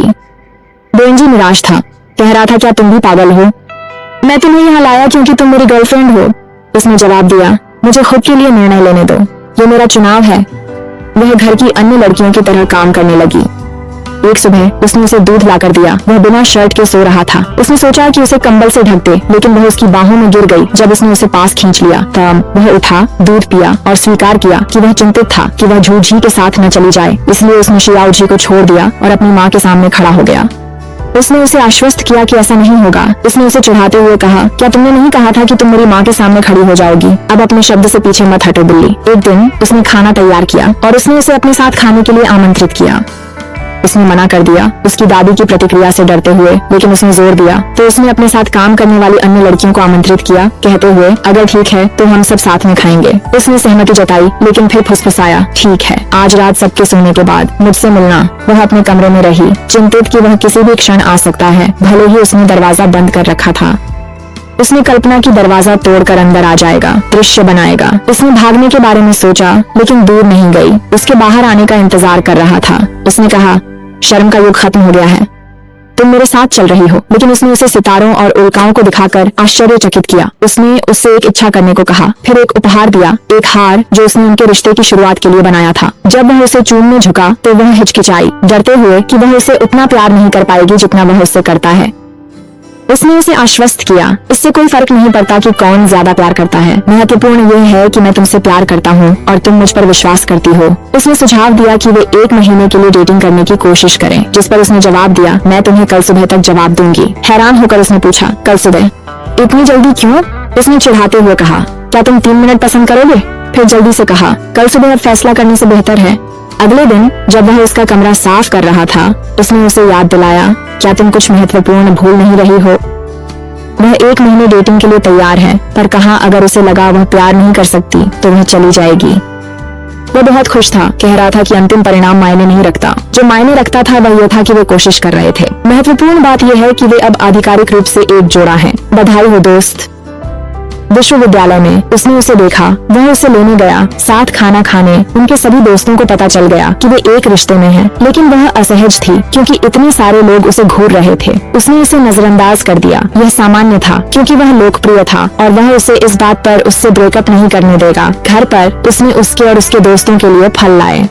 वह चाहता था वह उसे सीधे खिलाए, और जैसे ही उसने ऐसा किया, मीजो और शिम्मी ने भी अपने मुंह खोल दिए, वही उम्मीद करते हुए। उसने उन्हें रोक दिया, कहते हुए, हाथ हटाओ, वह मेरी गर्लफ्रेंड है। मौके का फायदा उठाते हुए उसने उससे बाहर जाने के लिए कहा, लेकिन अकेले नहीं। वह चाहती थी कि वह उसके साथ, उसकी दोस्त और उसकी दोस्त के बॉयफ्रेंड के साथ आए। ये एक डबल डेट की तरह था, लेकिन वह तैयार नहीं था। वह उन्हें नहीं जानता था, नाराज। उसने उसे नजरअंदाज कर दिया, वह अकेले ही जाएगी। जब दिन आया, उसने अपनी दोस्त और उसकी दोस्त के बॉयफ्रेंड से कहा कि दाव वांजी व्यस्त था और नहीं आ सकता था। उसने भी तय किया कि वह जाएगी ताकि अकेली अजीब न लगे। उसकी हैरानी के लिए वह आ गया। आखिरकार वह उसे मना नहीं कर सका। हालांकि उसकी दोस्त का बॉयफ्रेंड थोड़ा परेशानी बना, दखल देने वाले सवाल पूछ रहा था। दाव वांजी भड़क गया और पूछा, तुम्हारी दोस्त इस लड़के को कैसे सहन करती है? वो बहुत करने वाला है। बाद में वे एक भूतिया घर पर गए। दाव वांजी ने हर चीज का विरोध किया। वह मान गया और उसे आश्वस्त किया, चिंता मत करो, यह सब असली नहीं है। विडंबना वह सबसे पहले चिल्लाने वाला था। जब वे बाहर आए तो शैरी पेय खरीदने गया, लेकिन दाव वांजी को फिर से परेशान किया। कहा कि वह उनके साथ पेय के लिए बहुत बचकाना है। दाव वांजी ठंडा करने चला गया, वह अपना आपा न खो बैठे। तभी उसने देखा वह लड़का फ्लर्ट कर रहा। बॉयफ्रेंड ने हिम्मत करके सुझाव दिया, तुम्हें इन दोनों के बारे में क्या लगता है? तुम अपनी उबाऊ गर्लफ्रेंड के साथ रहने की जगह इनमें से एक को क्यों नहीं चुन लेते? आखिरी बूंद थी। दाव वांजी ने उसे दोहरा खेल खेलने के लिए घूंसा मारा। जब चैंसी शैरी पहुंचे तो उसने समझाने से इनकार कर दिया। निराश होकर चैंसी भर गई और पूछा, वह कहाँ है जो खुद को तगड़ा दिखाता है और लोगों को मारता रहता है? फौजी ने उसे बताया कि वह बाथरूम में है और गलती से उसने दरवाजा खोल दिया। बेशक वह कपड़े पहने हुए नहीं था। जब वह बाहर आया तो उसने उसे अपने दोस्त के सामने उसे शर्मिंदा करने के लिए डांटा। वह चाहती थी कि वह माफी मांगे, लेकिन उसने जवाब दिया, मेरी गलती शायद। भगवान उसे इस स्थिति से निपटने के लिए धैर्य दें, और वह चली गई उसे परेशान छोड़कर। अगले दिन जब वह शैरी से माफी मांग रही थी, उन्होंने सुना कि उसका बॉयफ्रेंड किसी से कह रहा था, मेरी गर्लफ्रेंड इतनी बोरिंग और सख्त है, वह मुझे उसे चूमने भी नहीं देती। चैंसी हिचकिचाहट नहीं की, उसने पेट में मुक्का मारा, अपने लिए खड़ी हुई। शेमिन ने शैरी को सड़क पर रोते देखा और सांत्वना देने की कोशिश की। फिर उसने तय किया कि वह उस लड़के से बदला लेगा जिसने चोट पहुंचाई थी। संयोग से दाव एनजी भी वहाँ थे और वे दोनों ने मिलकर उसका सामना किया। उस आदमी के चिढ़ाने वाले रवैये ने दाव एनजी को उकसाया और उन्होंने उसे फिर से मुक्का मार दिया। जब वे बाहर निकले तो दाव एनजी ने चैंसी की ओर मुड़कर कहा, तो अब तुम क्या सोचती हो? उसने व्यंग्यात्मक रूप से जवाब दिया, किस बारे में सोचूं, तुम बेवकूफ। तुमने उस आदमी को मुक्का मारा और बिना कुछ कहे चले गए। शिमिन और शैरी लगातार झगड़ों से तंग आकर एक साथ जाने का फैसला किया। चैंसी ने दाव एनजी की ओर मुड़कर पूछा, तुम मेरे दोस्त को कहाँ ले जा रहे हो? उसने उसे चिढ़ाया, आराम करो, उसे साहसी लड़कियां पसंद हैं। वो तुम्हारे दोस्त को खाने नहीं जा रहा है। फिर भी उसे चिंता थी कि उसकी दोस्त शिमिन के लिए आकर्षित हो सकती है। दाव एनजी ने झल्लाकर कहा, काश तुम हमारे रिश्ते की उतनी ही परवाह करती जितनी तुम दूसरों की करती हो। वह असुरक्षित महसूस करने लगा था। ये सुनिश्चित नहीं था कि वह वास्तव में उससे प्यार करती है या नहीं। उनकी डेटिंग ट्रायल के अंत के करीब आते ही उसे डर था कि वह उसे छोड़ सकती है, लेकिन फिर उसने उसे गले लगाया और कहा कि वह चाहती है कि उनका रिश्ता आधिकारिक हो। वह उसे घर ले गया, मजाक में कहा कि उसकी मानसिक स्थिति की जांच होनी चाहिए ताकि वह बाद में दावा न करे कि उसने यह सही दिमाग में नहीं कहा। वह पढ़ाई में मदद कर रही थी और किताब से प्रश्न पूछ रही थी क्योंकि अगले दिन महत्वपूर्ण व्याख्यान था। उसने उसकी तारीफ की, कहा, वाह, देखो तुम होशियार हो। उसने शरारती अंदाज में जवाब दिया, मेरा मीठा इनाम कहाँ है मिस मीम्स, और उसे अपने पास खींच लिया। विश्वविद्यालय में प्रोफेसर ने शोध प्रबंध की समीक्षा कर सवाल पूछा, जिसका लड़के ने आत्मविश्वास से जवाब दिया। व्याख्यान के बाद वह परिणामों को लेकर चिंतित थी। फिर एक लड़की उसके पास आई और बोली, तुम तो भाग्यशाली हो, तुम्हारा बॉयफ्रेंड तुम्हें पढ़ाई में मदद करता है। श्रीमान लोकप्रिय ने सोशल मीडिया पर उनके रिश्ते को सार्वजनिक कर हलचल मचाई। उसने पूछा कि वह उनके रिश्ते के बारे में ऑनलाइन इतनी सहजता से क्यों बात करता है। उसने बस इतना ही कहा, तुम मेरी गर्लफ्रेंड हो। बिल्कुल, मैं दुनिया को हमारे बारे में बताना चाहूंगा। कल मैंने तुम्हारी मदद की, इसके लिए धन्यवाद देने के बजाय तुम यहाँ मुझे तंग कर रही हो। उसने पलटकर कहा कि उसने भी उसकी मदद की थी और उसने स्वीकार किया वह धन्यवाद देना चाहता था। फिर उसने अपने साथ बाहर जाने के लिए आमंत्रित किया। जब वे बाहर थे, उसने खुलासा किया वह स्नातक के बाद लंदन जाने की योजना बना रहा है। पूछा, क्या वह कभी वापस आएगा?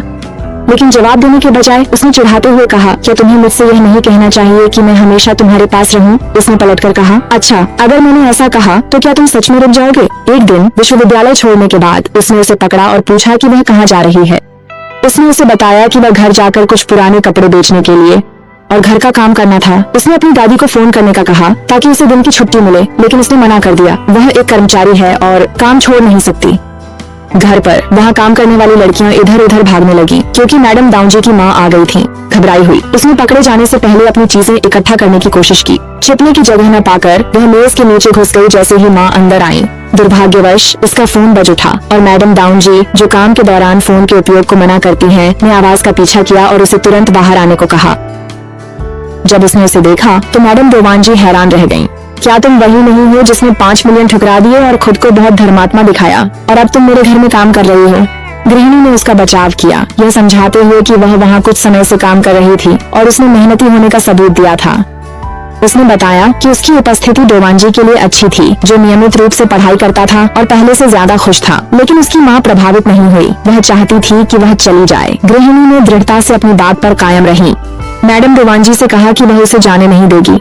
हालांकि माँ ने उसे याद दिलाया कि वह घर की मालकिन है और यह तय करने का अंतिम अधिकार उसी का है कि कौन रहेगा और कौन जाएगा। तभी गृहिणी ने उसे याद दिलाया कि वह सिर्फ एक गृहिणी नहीं बल्कि डोवानजी की दादी भी है। उसने समझाया कि डोवानजी के दादा ने अपनी वसीयत में लिखा था कि वह घर की देखभाल करती रहेंगी। हमारी लड़की रोने लगी और दादी ने उसे सांत्वना दी, कहते हुए, अब रोना बंद करो, मैंने तुम्हें बचा लिया है और तुम कहीं नहीं जा रही हो। जब चीजें शांत हो गईं, तो दादी यह समझना चाहती थी कि लड़की उनके साथ काम करने कैसे आई। उसने समझाया कि जब वह 19 साल की थी तो वह गहरे कर्ज में थी और डोवानजी के दादा ने उसे घर में नौकरी देकर उसकी मदद की। समय के साथ वह परिवार का एक अभिन्न हिस्सा बन गई, यहाँ तक कि डोवानजी की परवरिश भी की। लेकिन डोवानजी के पिता के गुजर जाने के बाद सब कुछ बदल गया। डोवानजी अक्सर घर पिटे हुए और दुखी लौटते थे। ये पहली बार था जब उसने उसे खुश देखा और यह इस लड़की की वजह से था। उसने तय किया कि वह उसकी रक्षा करेगी और कोई उसे मजबूर न कर सके। लड़की व्यस्त और महत्वपूर्ण दिखावा कर रही थी। दादी हंस पड़ी और बोली, वहीं रुको, मुझे तुम पर गुस्सा मत दिलाओ। वह वहीं खड़ी रही, दादी की योजना सुनते हुए। यह पता चला कि वह चाहती थी कि वे गुप्त रूप से शादी कर लें, बिना उसकी माँ को बताए, और फिर बाद में यह बम गिरा दें, जिससे उसके पास इसे स्वीकार करने के अलावा कोई विकल्प न रहे। उसने अपने आप से सोचा, दादी, क्या आप मेरी पूरी जिंदगी की योजना भी बना रही हैं? अगले दिन वह अपने दोस्तों के साथ खड़ी थी जब वह वहाँ आया। ये जानने की कोशिश कर रहा था कि पिछले दिन क्या हुआ था। वह उसे उसके पसंदीदा कैफे ले गया, कुछ जवाब पाने की उम्मीद में, लेकिन उसने इस विषय को टाल दिया, ये कहते हुए कि यह कुछ भी नहीं था। बेशक वह उसकी दादी की योजना के बारे में कुछ नहीं बता सकती थी, ये केवल परेशानी ही पैदा करेगा। फिर उसने उसे बताया कि वह घर से बाहर जाने की योजना बना रहा है। वह उसे संदेह से देख रही थी, यह अच्छी तरह जानते हुए कि वह एक कप भी बिना गिराए नहीं उठा सकता। तुम अपनी मर्जी से कैसे बाहर जाने की योजना बना रहे हो? उसने पूछा। मुझे परवाह नहीं है, उसने कहा, जब तक मैं तुम्हारी रक्षा कर सकता हूँ और अपनी माँ को दूर रख सकता हूँ। बाद में जब वे बाहर गए तो उसने घर देखने का सुझाव दिया। उसने जल्दी ही उसे बंद कर दिया। नहीं, तुम मेरे साथ आ रहे हो और चुप रहोगे, उसने उसे बताया, उसे कुछ ऊर्जा खर्च करने के लिए खेल के लिए खींचते हुए। जब वे खत्म कर चुके तो उसने उसे चिढ़ाया, तुम इतनी प्रतिस्पर्धी हो, यहाँ तक कि खेल खेलते समय भी। कौन तुम जैसे किसी से शादी करना चाहेगा? उसने पलटकर जवाब दिया, ठीक है, जाओ, नरम स्वभाव की लड़की ढूंढो और उससे शादी कर लो। वह हंसा, जानता था कि वह उसे चिढ़ा रहा था। आखिरकार उसे किसी और में दिलचस्पी नहीं थी। उन्होंने उसके परिवार के बारे में बात की और उसने कहा उसके माता पिता कर्ज चुकाने विदेश चले गए थे। वह भौहें चढ़ाकर पूछने लगा, तुम कभी मुझ पर किसी चीज के लिए निर्भर क्यों नहीं होती? क्या मैं पर्याप्त अच्छा नहीं हूँ? उसने समझाया कि वह उसे अपनी समस्याओं में नहीं घसीटना चाहती थी। वह मानती थी कि उनके रिश्ते में संतुलन होना चाहिए, जहाँ दोनों समान प्रयास करें। अगर वह उस पर बहुत अधिक निर्भर होने लगी तो वह संतुलन बिगड़ जाएगा। फिर उसने उसे चौंका दिया और उसे खींचकर चूम लिया। आह वाह, अब चीजें गर्म हो रही थीं। अगले दिन वह टहल रही थी, बात कर रही थी, इस बात पर विश्वास नहीं कर पा रही थी कि उसने उसे चूमा था। संयोग से जूझी ने उसकी एकालाप सुन ली और कहा, आह, तो इसलिए वह पूरे दिन मूर्ख की तरह हंस रहा है। उसने इसे टालते हुए कहा, ये कोई बड़ी बात नहीं है, तो कोई अनौपचारिक रूप से चूमता है अभिवादन के रूप में। ओह सच में, आगे बढ़ो और मुझे भी चूम लो, उसने मजाक में कहा, मुस्कुराते हुए। उसका चेहरा लाल हो गया और उसने उसे चुप कराने के लिए एक जूता मार दिया। आगे बढ़ते हैं। उसने उसे बताया कि उसने कुछ चिंताजनक सुना था। जया परिवार बॉयफ्रेंड ने डाउमिंग की मां से अनुबंध किया था। उसे शक था वह इसका उनके खिलाफ उपयोग कर सकती है। चिंतित होकर उसने उन्हें और शैरी को देखने का फैसला किया, जो कुछ समय से गायब थी। जब उसने जिनसे जया पूछा तो उसे बताया गया कि वह कुछ पारिवारिक समस्या के कारण अब भी गया है। उसने बताया कि उसके पिता पर मुकदमा चल रहा था और चीजें बिखर रही थीं। फिर वह शैरी को देखने गई, केवल यह जानने के लिए कि उसके पिता को काम हेतु चीन स्थानांतरित किया जा रहा था। सारी अव्यवस्था से परेशान होकर उसने इसे समाप्त करने का फैसला किया। उसने अपने सहायक को बुलाया और सास के निर्देशों को रद्द करने का आदेश दिया। हालांकि उसने इसके बदले एक शर्त रखी, उसकी सास को उसके बेटे से दूर रहना होगा। सास प्रभावित नहीं हुई, उसे घमंडी कहने लगी, क्या तुम सोचती हो कि पूरी दुनिया तुम्हारे सामने झुकती है सिर्फ इसलिए कि तुम सबसे ज्यादा अमीर हो? इससे तुम हमसे बेहतर नहीं बन जाती। शांत लेकिन दृढ़ उसने जवाब दिया, तुम कुछ नहीं हो सिवाय एक सस्ती निर्दयी औरत के। तुम हमेशा यही रहोगी। वह घर से अपने कपड़े इकट्ठा करते हुए चली गई, अपने गाँव लौटने के लिए तैयार। डाउमिंग आया और उसे अंदर आने के लिए कहा क्योंकि बारिश हो रही थी। उसने उससे कहा कि वह अब उसके साथ नहीं रह सकती और अपने गाँव वापस जा रही है। उसने उससे विनती की कि वह बताए कि क्या हुआ था। हम बस एक साथ खुश थे, क्या बदल गया? उसने स्वीकार किया कि उसकी माँ ने उसके दोस्तों को चोट पहुंचाई थी, वह स्वार्थी नहीं थी। उसने चिल्लाते हुए कहा कि माँ को भूल जाओ, उस पर भरोसा करो, वह उसकी रक्षा करेगा। लेकिन उसने पहले ही अपना मन बना लिया था। उसे दूर करने के लिए उसने ऐसी बातें कही जो वह नहीं कहना चाहती थी, यहाँ तक कि यह भी कहा कि वह उससे प्यार नहीं करती। उसने उसे बताया कि वह जा रही है और चली गई।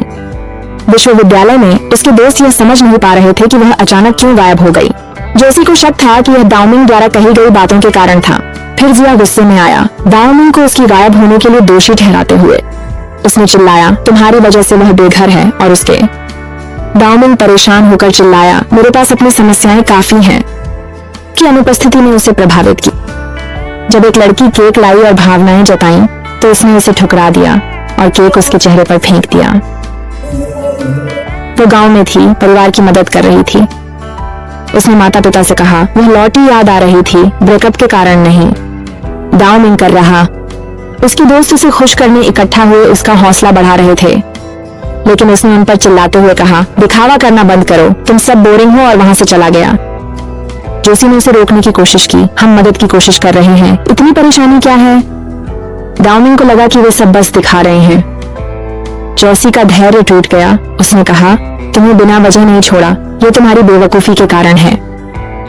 इससे दोनों के बीच लड़ाई हुई और वे दोनों शांत हो गए। डाउमिंग चला गया शांत करने के लिए। गांव वापस परिवार के रेस्तरां में मां की मदद कर रही थी, अपनी खुद की रेसिपी। एक दिन इमारत मालिक पास आया। वह उनके साथ साझेदारी करना चाहती है, किराया नहीं लेगी। उसकी मां ने मना कर दिया, उसकी बेटी की रेसिपी बिकाऊ नहीं और वह नहीं चाहती कोई और जाने, लेकिन सुझाव दिया इंतजार करें, उसकी बेटी नई रेसिपी बना सकती है। दोनों पक्ष सहमत हुए, सब कुछ चला। समय के साथ वह रेस्तरां में बहुत सफल हो गई। ग्राहक खाना बनाने की कला से प्रभावित थे, उसके वीडियो बनाते थे। इनमें से एक वीडियो वायरल हो गया और डाउमिंग ने इसे ऑनलाइन संयोग से देखा। वह उस पर गर्व महसूस कर रहा था, लेकिन साथ ही भावुक भी था। जोशी ने बताने का फैसला किया कि वह कहाँ है, मिलने के लिए प्रेरित किया, लेकिन डाउमिंग नाराज था। क्यों जाना चाहिए, उसने मुझे आसानी से छोड़ दिया।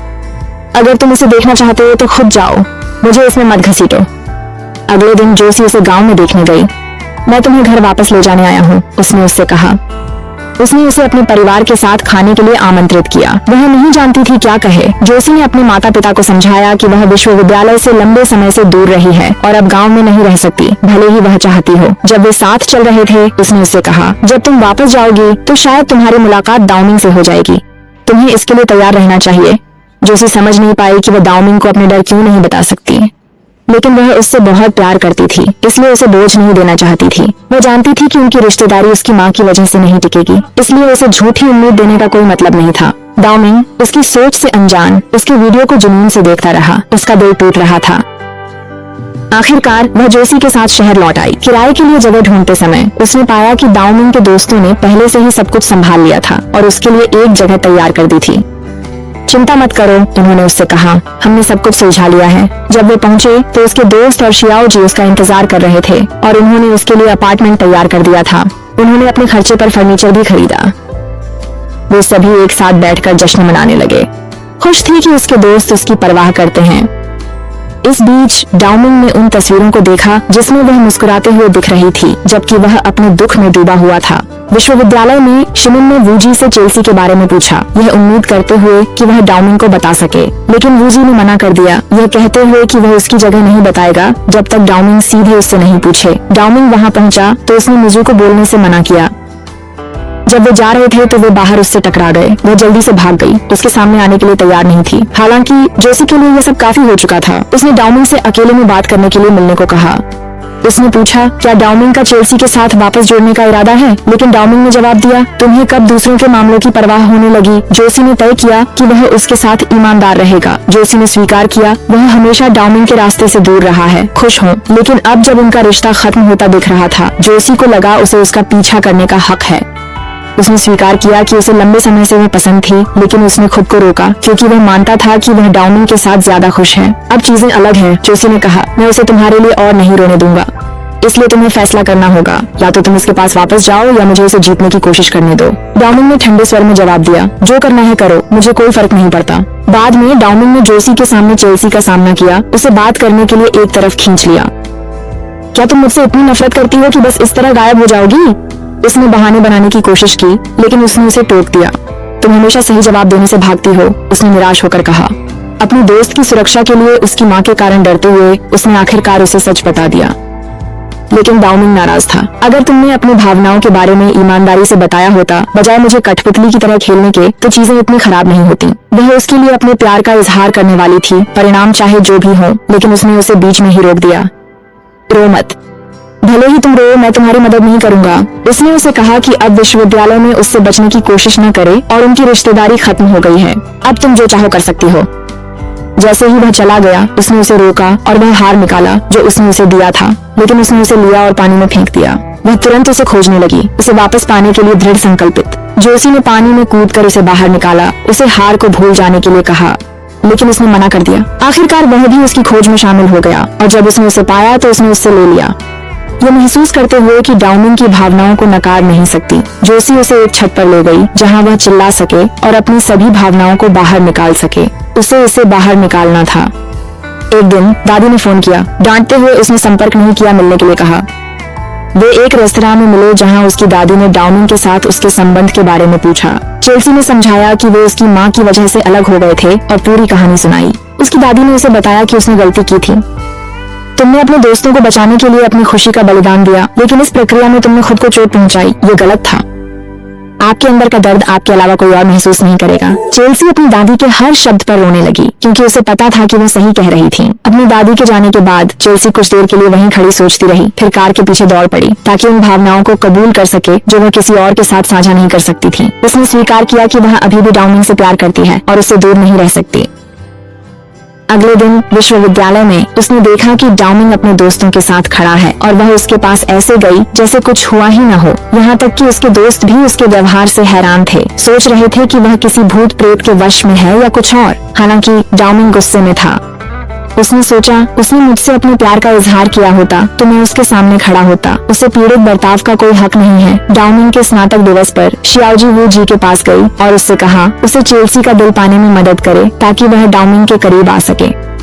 वू जी ने मना कर दिया, लेकिन उसने तर्क दिया कि वे दोनों वैसे भी पीड़ित हैं। उसका मानना था कि अगर वू जी चेल्सी के करीब आ गया तो शायद वह अंततः डाउमिंग को भूल जाएगी। वू जी ने अनिच्छा से उसकी योजना मान ली। बाद में वू जी ने पूरी कक्षा के सामने चेल्सी के लिए एक संगीत प्रस्तुति दी, जबकि सभी देख रहे थे। उसने खत्म किया। जब वह दूर हटने की कोशिश कर रही थी तो उसने उससे कहा कि स्नातक होने पर कुछ समय दे। एक दिन चेल्सी शियाओजी से मिली और उसके साथ बैठकर बातचीत करने का फैसला किया। उनकी बातचीत के दौरान चेल्सी ने पूछा कि क्या शियाओजी को वूजी पसंद है और कैसे वह उसकी दिल से की गई प्रस्तुति से प्रभावित नहीं हुई। चेल्सी ने समझाया कि वह वूजी को एक दोस्त मानती है जो उसे सुरक्षित महसूस कराता है। अचानक शियाओजी घबरा गई और चेल्सी को जल्दी बाहर निकालने की कोशिश की, यह कहते हुए कि उसे काम के लिए देर हो सकती है। चेल्सी शियाओजी की अजीबता से भ्रमित होकर चली गई। जल्द ही उसने देखा कि दाओमिंग कैफे में शियाओजी से मिलने आ रहा है और स्थिति को समझ गई। उसके और दाओमिंग के बीच चीजें फिर से पटरी पर आ सकती हैं।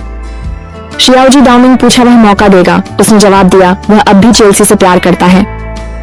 अपनी भावनाओं को रोकने की कोशिश करते हुए शियाओजी मुस्कुराई और कहा, कोई बात नहीं, हम अभी भी दोस्त रह सकते हैं। इस बीच चेल्सी ने उम्मीद की कि वह और दाओमिंग मिल सकते हैं, लेकिन जब उसने सोचा कि वे नहीं मिलेंगे तो वह अवसाद में चली गई। यह सबको प्रभावित करने लगा। एक शाम वूजी ने चेल्सी को घर तक छोड़ने की पेशकश की और उसे उस पर भरोसा करने और ऐसा करने देने के लिए धन्यवाद दिया। हर चीज में उसका समर्थन किया, उसे रहने के लिए जगह खोजने में मदद करने से लेकर बस वहाँ रहने तक। वह करीब आने की कोशिश कर रहा था, लेकिन उसने संकोच किया कि उनके लिए साथ रहना मुश्किल होगा। वूजी पहले से जानता था, लेकिन उसने कहा कि वह उसके साथ दोस्त रहेगा। उसने उसे सलाह दी कि वह दाओमिंग के लिए अपने प्यार बनाए रखे, क्योंकि पछताएगा। अगले दिन दाओमिंग जागा, जो करना है करे, इससे पहले कि बहुत देर हो जाए। वह सीधे जोशी के पास गया और उसे बताया कि वह चेल्सी को नहीं छोड़ेगा। जोशी ने जवाब दिया, अच्छा है कि तुम्हें समझ आ गई, लेकिन अंत में उसे ही हमारे बीच में से चुनना होगा। जोशी ने चेल्सी को फोन किया कि वह दिन भर अपना फोन बंद कर दे। इस बीच दाओमिंग उसे खोज रहा था, उसे फोन कर रहा था, लेकिन उसका फोन बंद था। अगली सुबह वूजी चेल्सी को उसके घर से लेने गया। जब दाओमिंग वहां जा रहा था, वूजी ने चेल्सी को बताया कि पिछली रात दाओमिंग ने उसे फोन किया था, यह कहते हुए कि वह उसे वापस चाहता है और इस बार वह दृढ़ निश्चयी लग रहा था। उसी समय दाओमिंग आया और चेल्सी से कहा कि वह अब उससे दूर नहीं रह सकता, लेकिन वूजी ने बीच में आकर दाओमिंग से कहा, अब बहुत देर हो चुकी है, उसने निर्णय ले लिया है और वह वापस नहीं आ रही। जब बस आई तो चेल्सी बिना कुछ कहे उस पर चढ़ गई और दोनों को पीछे छोड़ दिया। दाओमिंग बस के पीछे दौड़ा, चेल्सी को जाने नहीं दे पा रहा था। जैसे ही वह उम्मीद खोने वाला था, वह भी बस से उतर गई। पता चला वह उतनी ही जिद्दी और अनजान है जितना कि वह है और उससे दूर नहीं रह सकती थी। लेकिन निश्चित रूप से इन दोनों को लंबे समय तक शांति नहीं मिल सकती। ये हम हैं जिन्हें उनकी हरकतों को सहना पड़ता है। अचानक पुलिस चेल्सी को एक हार चुराने के आरोप में गिरफ्तार करने आ गई। क्यों? हमारी प्रतिभा दाओमिंग ने चोरी की रिपोर्ट दर्ज कराई थी। जब वह नहीं समझ पाया कि उसे कहाँ ढूंढे, उसने सोचा कि पुलिस उसे उसके पास ले आएगी। हे भगवान, मुझे धैर्य दो, मैं इन बच्चों को और नहीं संभाल सकता। जब चेल्सी को रिहा किया गया तो उसने उस पर चिल्लाया, लेकिन फिर भूल गई और गले लगा लिया। उनका भावुक पुनर्मिलन उनके भूखे पेट की आवाज से बाधित हो गया, इसलिए वे कुछ खाने के लिए चले गए। रात के खाने के दौरान दाओमिंग ने उससे कहा कि उन्हें एक साथ लंदन जाना चाहिए। चेल्सी इस विचार से नाखुश थी। संदेह था कि वह वहाँ अनुकूल हो पाएगी। उसने उससे पूछा, अगर तुम मेरे साथ नहीं आना चाहती तो बस से क्यों उतरी? उसने उसे एक मूर्खतापूर्ण जवाब दिया, क्या यह मेरा अधिकार नहीं है कि मैं उतर जाऊं? नाराज होकर दाओमिंग वहां से चला गया। उसके भी अपने नखरे करने के पल होते हैं। चेल्सी उसके पीछे दौड़ी, लेकिन उसके साथ जाने की बात कहने के बजाय उसने कहा, शुभ रात्रि। बाद में दाओमिंग ने वूजी का सामना किया और उसे चेतावनी दी कि वह चेल्सी से दूर रहे। वूजी ने जवाब दिया, तुम्हारे पास नहीं लौटी, मुझे मौका है। दाओमिंग ने उसे पकड़ लिया और कहा, पीछे हटे। वूजी ने आश्चर्यजनक रूप से शांत स्वर में कहा, ठीक है, मैं दूर रहूंगा। लेकिन वूजी पूरी तरह से गंभीर नहीं था। उसने यह केवल दाओमिंग को उकसाने के लिए कहा ताकि वह चेल्सी को थामे रखे और अपने गुस्से को शांत करे। अंदर से वूजी वास्तव में चेल्सी की खुशी चाहता था, इसलिए वह उसे बार बार दाओमिंग की ओर धकेलता रहा। वूजी ने ताइवान जाने से पहले चेल्सी वॉइस मैसेज छोड़ा। उसने स्वीकार किया कि वह उसे जीतना चाहता था, लेकिन समझा कि उसका दिल दाओमिंग के लिए है। उसने खुशी की कामना की। वूजी के शब्दों से प्रभावित होकर चेल्सी छत पर दौड़ी, अच्छे पलों को याद करते हुए जो उन्होंने साझा किए थे। इस बीच दाओमिंग इधर उधर भटक रहा था जब चेल्सी उसके पास आई। वह अपनी भावनाओं व्यक्त करने लग रही थी, लेकिन फिर से हिचकिचा गई। इसके बजाय उसने उसे कुछ खाना दिया वह भावना व्यक्त करे। उसने उससे पूछा कि क्या वह शियाओजी को डेट कर रहा है। बेतुकी बातें बंद करो, मैं प्यार नहीं तो डेट नहीं। चेल्सी ने पूछा, क्या तुम मुझसे डेट करने का वादा करोगे? उसके अचानक सवाल ने उसे चौंका दिया। वह आश्चर्य में घुटा। वह उसकी उम्मीदें बढ़ाती है अधर में छोड़ने के लिए। बेचारा लड़का, वह सीरियल डिब्बे का पुरस्कार है। लेकिन चेल्सी ने उसे गंभीरता दिखाई। वह चाहती थी वे फिर से साथ आ जाएं, लेकिन उसने उससे किसी को न बताने की विनती की। उनके दोस्तों को, क्योंकि वे इसे बता सकते हैं उसकी माँ को पता चल जाएगा, उन्हें फिर से अलग कर देगी। डाउमिंग ने सहमति जताई, लेकिन उसे एक तरफ खींच लिया। उसे चूमना चाहता था। उसने घबराकर उसे रोक दिया। कोई देख सकता है, उसने कहा। हम कहीं बीच में हैं, हमें कौन देखेगा? उसने स्वीकार किया कि वह शर्मिंदा थी, क्योंकि उसके इतने करीब खड़े होने से ही उसका दिल तेजी से धड़कने लगता था। कहीं और जोसी और शिमोन दोनों को फिर से मिलाने की योजना बना रहे थे। एक दिन चेल्सी ने देखा कि कुछ अजीब लोग उसका पीछा कर रहे हैं। जब वह जोसी से मिली तो उसने उसे जल्दी से छिपने के लिए कहा। अजनबियों के जाने के बाद जोसी ने समझाया कि वे डाउमिंग के बॉडीगार्ड थे, जिन्हें उसकी माँ ने उस पर नजर रखने के लिए रखा था। जोसी ने चेल्सी को चेतावनी दी कि अपनी सुरक्षा के लिए उस रात घर न जाए। इसलिए चेल्सी ने तय किया शैरी के घर रहेगी। लेकिन जोसी ने उसे बताया शैरी शिमोन के साथ थी, वह उसे प्रभावित करने वाला था। जोसी ने सोचा चेल्सी को बता देना बेहतर होगा ताकि बाधा न बने। चेल्सी ने महसूस किया जोसी वास्तव में एक सहायक मित्र है और शैरी के पास पहुंचने के लिए दौड़ पड़ी। जोसी शिमोन ने चेल्सी और डाउमिंग को कमरे में बंद किया जहां डाउमिंग बंधा हुआ था। वे उन्हें मिलाने की कोशिश में थे। डाउमिंग ने कोई आपत्ति नहीं की। अगर उसे योजना पता होती तो वह धन्यवाद करता बजाय बंधने के। चेल्सी बाहर निकलने का रास्ता खोज रही थी, लेकिन डाउमिंग ने उसे चिढ़ाते हुए कहा, कौन सा बाहर निकलना, हम साथ हैं। वह पास आया और वे बात करने लगे। उसने पूछा कि क्या वह उसके पहले किसी और के साथ था। डाउमिंग ने स्वीकार किया कि उसने किसी और से प्यार नहीं किया। उसके दोस्त उसे लड़कियों से मिलवाते थे और वह उनके प्रस्तावों को ठुकराता नहीं था। चेल्सी को जलन होने लगी, जिससे डाउमिंग मुस्कुराने लगा, उसकी प्रतिक्रिया का आनंद लेते हुए। उनके पल को डाउमिंग के दोस्त के फोन ने बाधित कर दिया, जिसने उसे चेतावनी दी कि उसके बॉडीगार्ड्स उसे ढूंढने आ रहे हैं। वे जल्दी से बाथरूम में छिप गए। चेल्सी नंगे पांव खिड़की से भाग गई, जबकि डाउमिंग बाथटब में बैठा कपड़े पहने हुए नहाने का नाटक कर रहा था। बॉडीगार्ड्स को समझ नहीं आया और डाउमिंग अपनी माँ पर गुस्सा हो गया। उसने चेल्सी को डराया जैसे उसने कोई अपराध किया हो। बाद में डाउमिंग ने चेल्सी को फोन किया, वह घर पहुंच गई है, और उसने उसे आश्वस्त किया कि वह ठीक है। वो मिले ताकि वह अपने जूते वापस ले सके। डाउमिंग ने उसे सुबह की कुछ एक्सरसाइज करते हुए पकड़ा, स्कूल के जिम क्लास में हो। वे एक शांत जगह पर गए, महसूस करने के लिए कि वे अपने रिश्ते की तीव्रता को संभालने में असमर्थ थे। चुप्पी में डाउमिंग ने अचानक उससे अपने प्यार का इजहार कर दिया, उसके जवाब का इंतजार करते हुए। लेकिन चेल्सी हिचकिचाई, एक शब्द भी नहीं कह पाई। अगर वह अब चला जाता तो वह उसे नहीं रोकती। मुझे पता है कि मैं अनिर्णय से तंग आ रहा हूँ। उस शाम शिमोन ने एक चाय पार्टी बुलाया सभी को। डाउमिंग और चेल्सी भी शामिल थे। चूंकि उनके रिश्ते अज्ञात था, वे व्यवहार कर रहे एक दूसरे को अनजान हो। डाउमिंग के दोस्तों ने उसे कुछ पीने पेशकश की, जिससे वे एक साथ बैठकर पार्टी का आनंद लेने लगे। लेकिन चेल्सी पार्टी छोड़कर उदास थी। डाउमिंग उसके पीछे गया कि क्या गलत था। उसने स्वीकार किया कि वह दुखी थी, क्योंकि उनके दोस्त उनके बारे में बहुत चिंतित थे, जबकि वे अपने रिश्ते को छुपा रहे। डाउमिंग ने जवाब दिया, तुम मेरे लिए अपनी भावनाओं को स्वीकार नहीं करती तो उनसे कुछ कहोगी। चेल्सी अपने प्यार का इजहार करने वाली थी जब उन्होंने शैरी को शिमोन की भावनाएं सुना, लेकिन उसे हिचकिचाहट ठुकरा दिया गया। चेल्सी दोस्त को सांत्वना दी। डाउमिंग बैठी, स्पष्ट रूप से परेशान। डाउमिंग निराश होकर उससे कहा, दूसरों की चिंता करने के बजाय शायद पहले हमारे रिश्ते पर ध्यान दो। ये अस्पष्ट है, मुझे भी नहीं पता कि अब हम कहाँ खड़े हैं। उसने भावनाएं साझा करने को कहा, फिर जवाब नहीं दिया। थककर डाउमिंग बाहर चला गया, आखिरी बार देखेगा। कि चेल्सी उसके पीछे दौड़ी, चिल्लाते हुए कहा कि वह उससे प्यार करती है। उसने माना वे गुप्त रूप से डेट कर रहे थे। डाउमिंग ने उसे गले लगाया, क्योंकि उसने वादा किया कि उसे थामे रहेगी। उनके चेल्सी डाउमिंग सुना दरवाजा खोलने की कोशिश कर रहा है। देखिए क्या हो रहा है, और चिल्लाई जब देखा कोई अंदर घुस रहा है। डाउमिंग शोर सुनकर समझ नहीं पाया कि क्या गलत हो रहा है।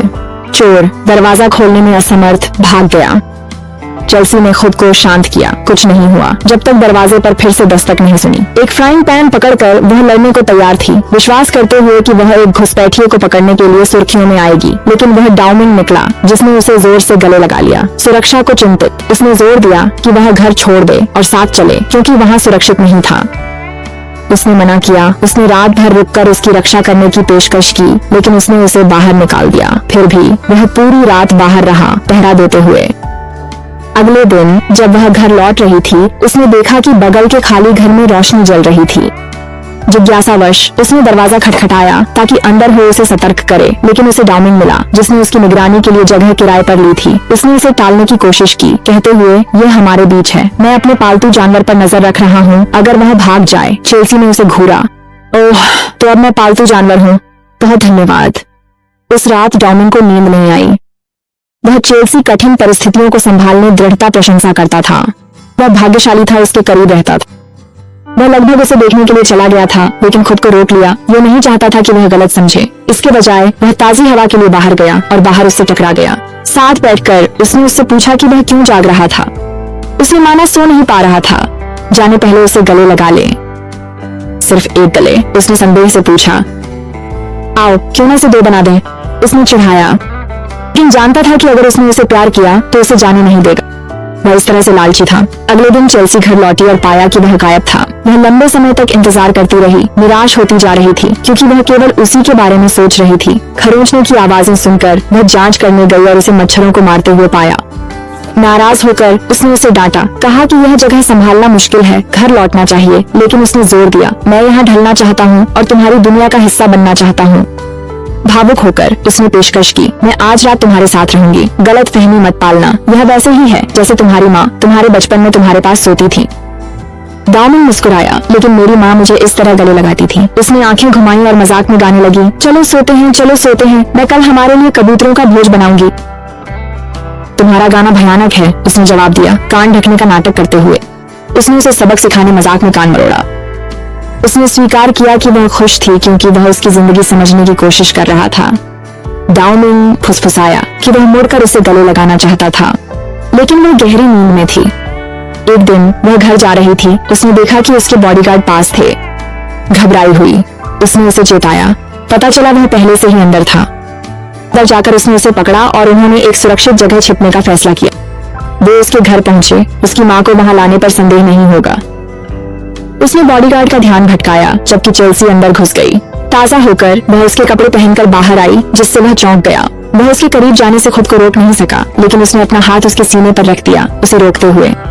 उसने सीधे पूछा, क्या तुम्हें हमारे करीब आने में असहजता हो रही है, या तुम मुझसे डरती हो?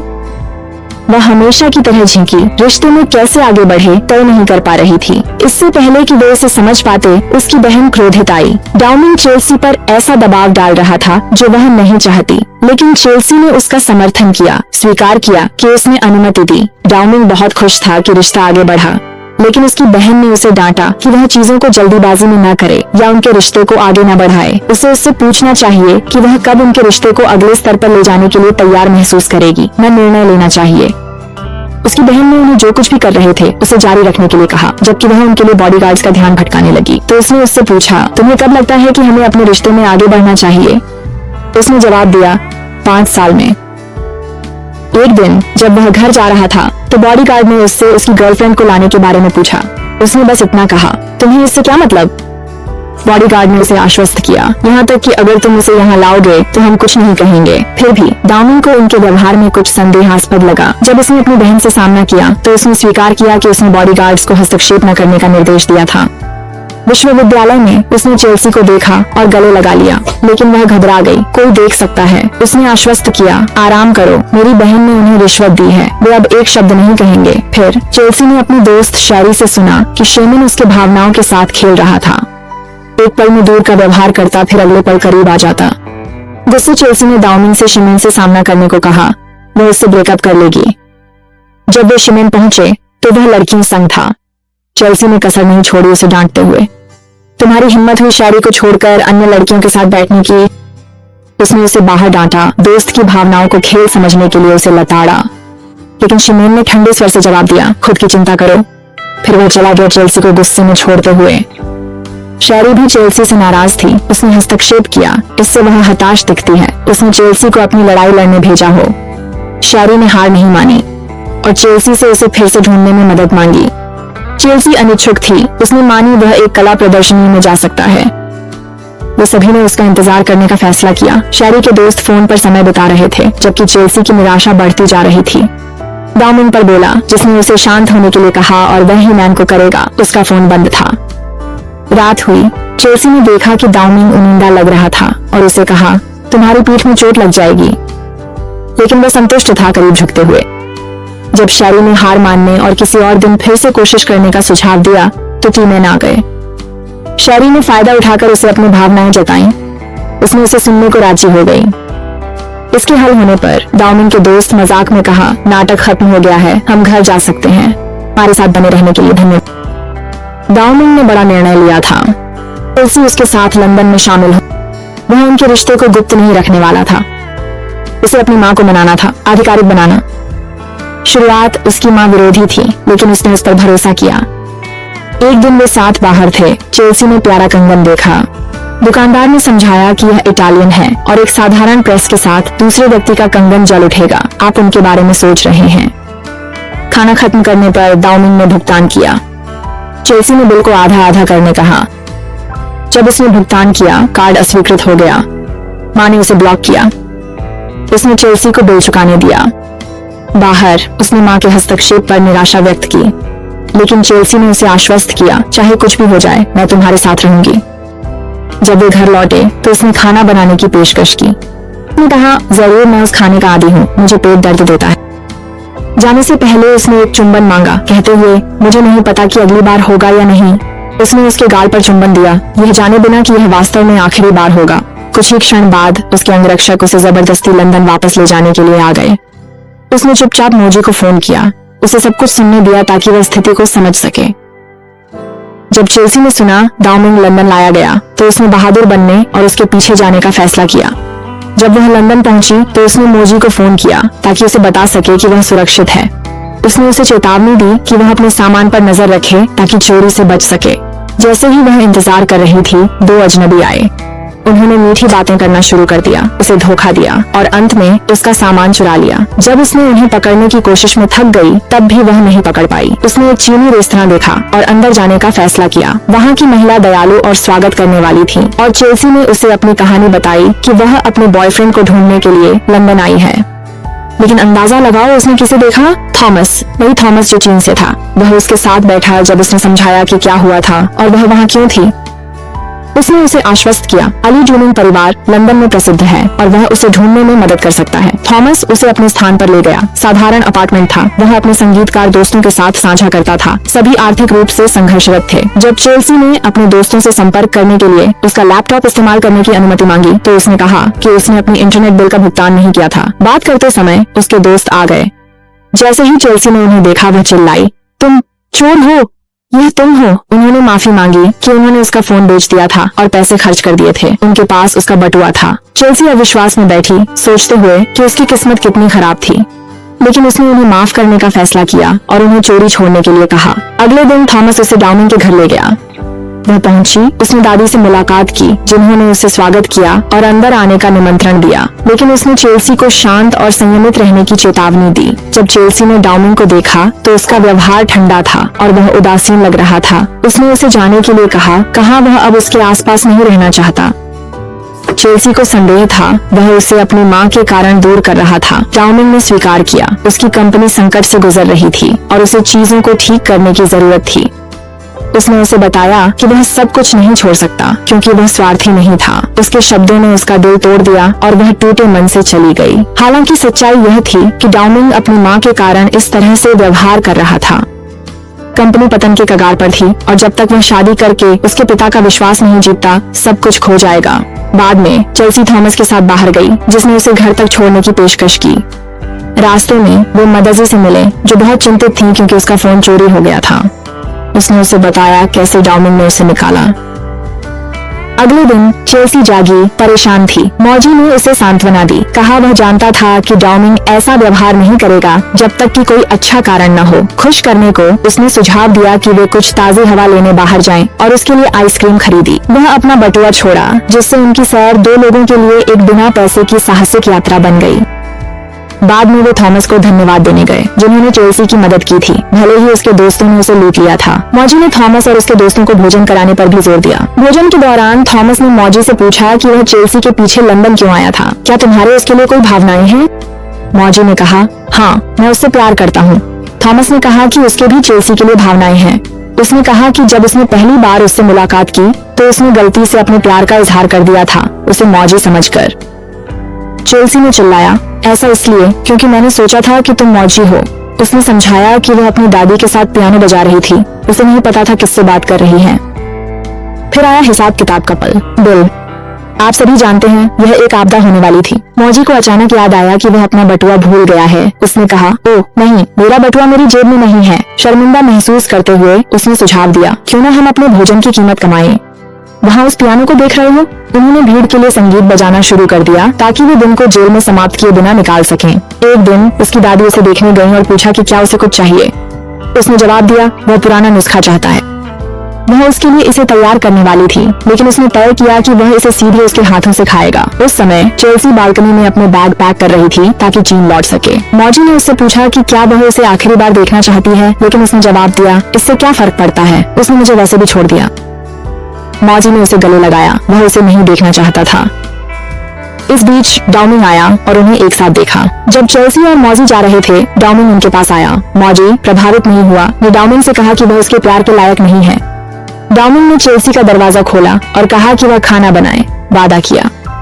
वह कार में बैठ गई, लेकिन थोड़ी देर बाद उसने अपना मन बदल लिया और वादा निभाने वह बाहर आ गई। उन्होंने आखिरी दिन बिताने का फैसला किया। जब वे एक रेस्टोरेंट पहुंचे, पता चला डाउमिंग मालिक को जानता था। उसने डिश बनाई जो चेल्सी हमेशा उसके लिए बनाती थी और डाउमिंग खा रहा था। जब वो बैठे तो डाउमिंग ने स्वीकार किया, मैंने कभी खाने का स्वाद नहीं चखा या यह समझा कि मैं अपने सामने वाले व्यक्ति से प्यार करता हूँ। मुझे पता नहीं था कि मैं खुश हूँ या नहीं, लेकिन तुमसे मिलने के बाद मेरी जीवन के प्रति नजरिया बदला। मैं अब वह व्यक्ति नहीं हूँ जो पहले था, लेकिन तुम्हारे प्रति अपने प्यार, मुझे नहीं पता कि तुम्हें बचाऊं। उसने मालिक से पूछा, क्या चेल्सी आखिरी बार खुद से रेसिपी बना सकती है? इसके बाद उन्होंने रात बिताने का फैसला किया जब तक कि दिन समाप्त नहीं हो गया। अगली सुबह जब वे हमेशा के लिए अलग होने वाले थे, चेल्सी वापस उसके पास दौड़ गई। वे मिले। एक आदमी आया और डराने टेजर से हमला कर दिया। चेल्सी बेहोश हो गई। जब वह जागी तो उसने खुद को एक द्वीप पर पाया और उसके बगल में डाउमिंग बेहोश पड़ा था।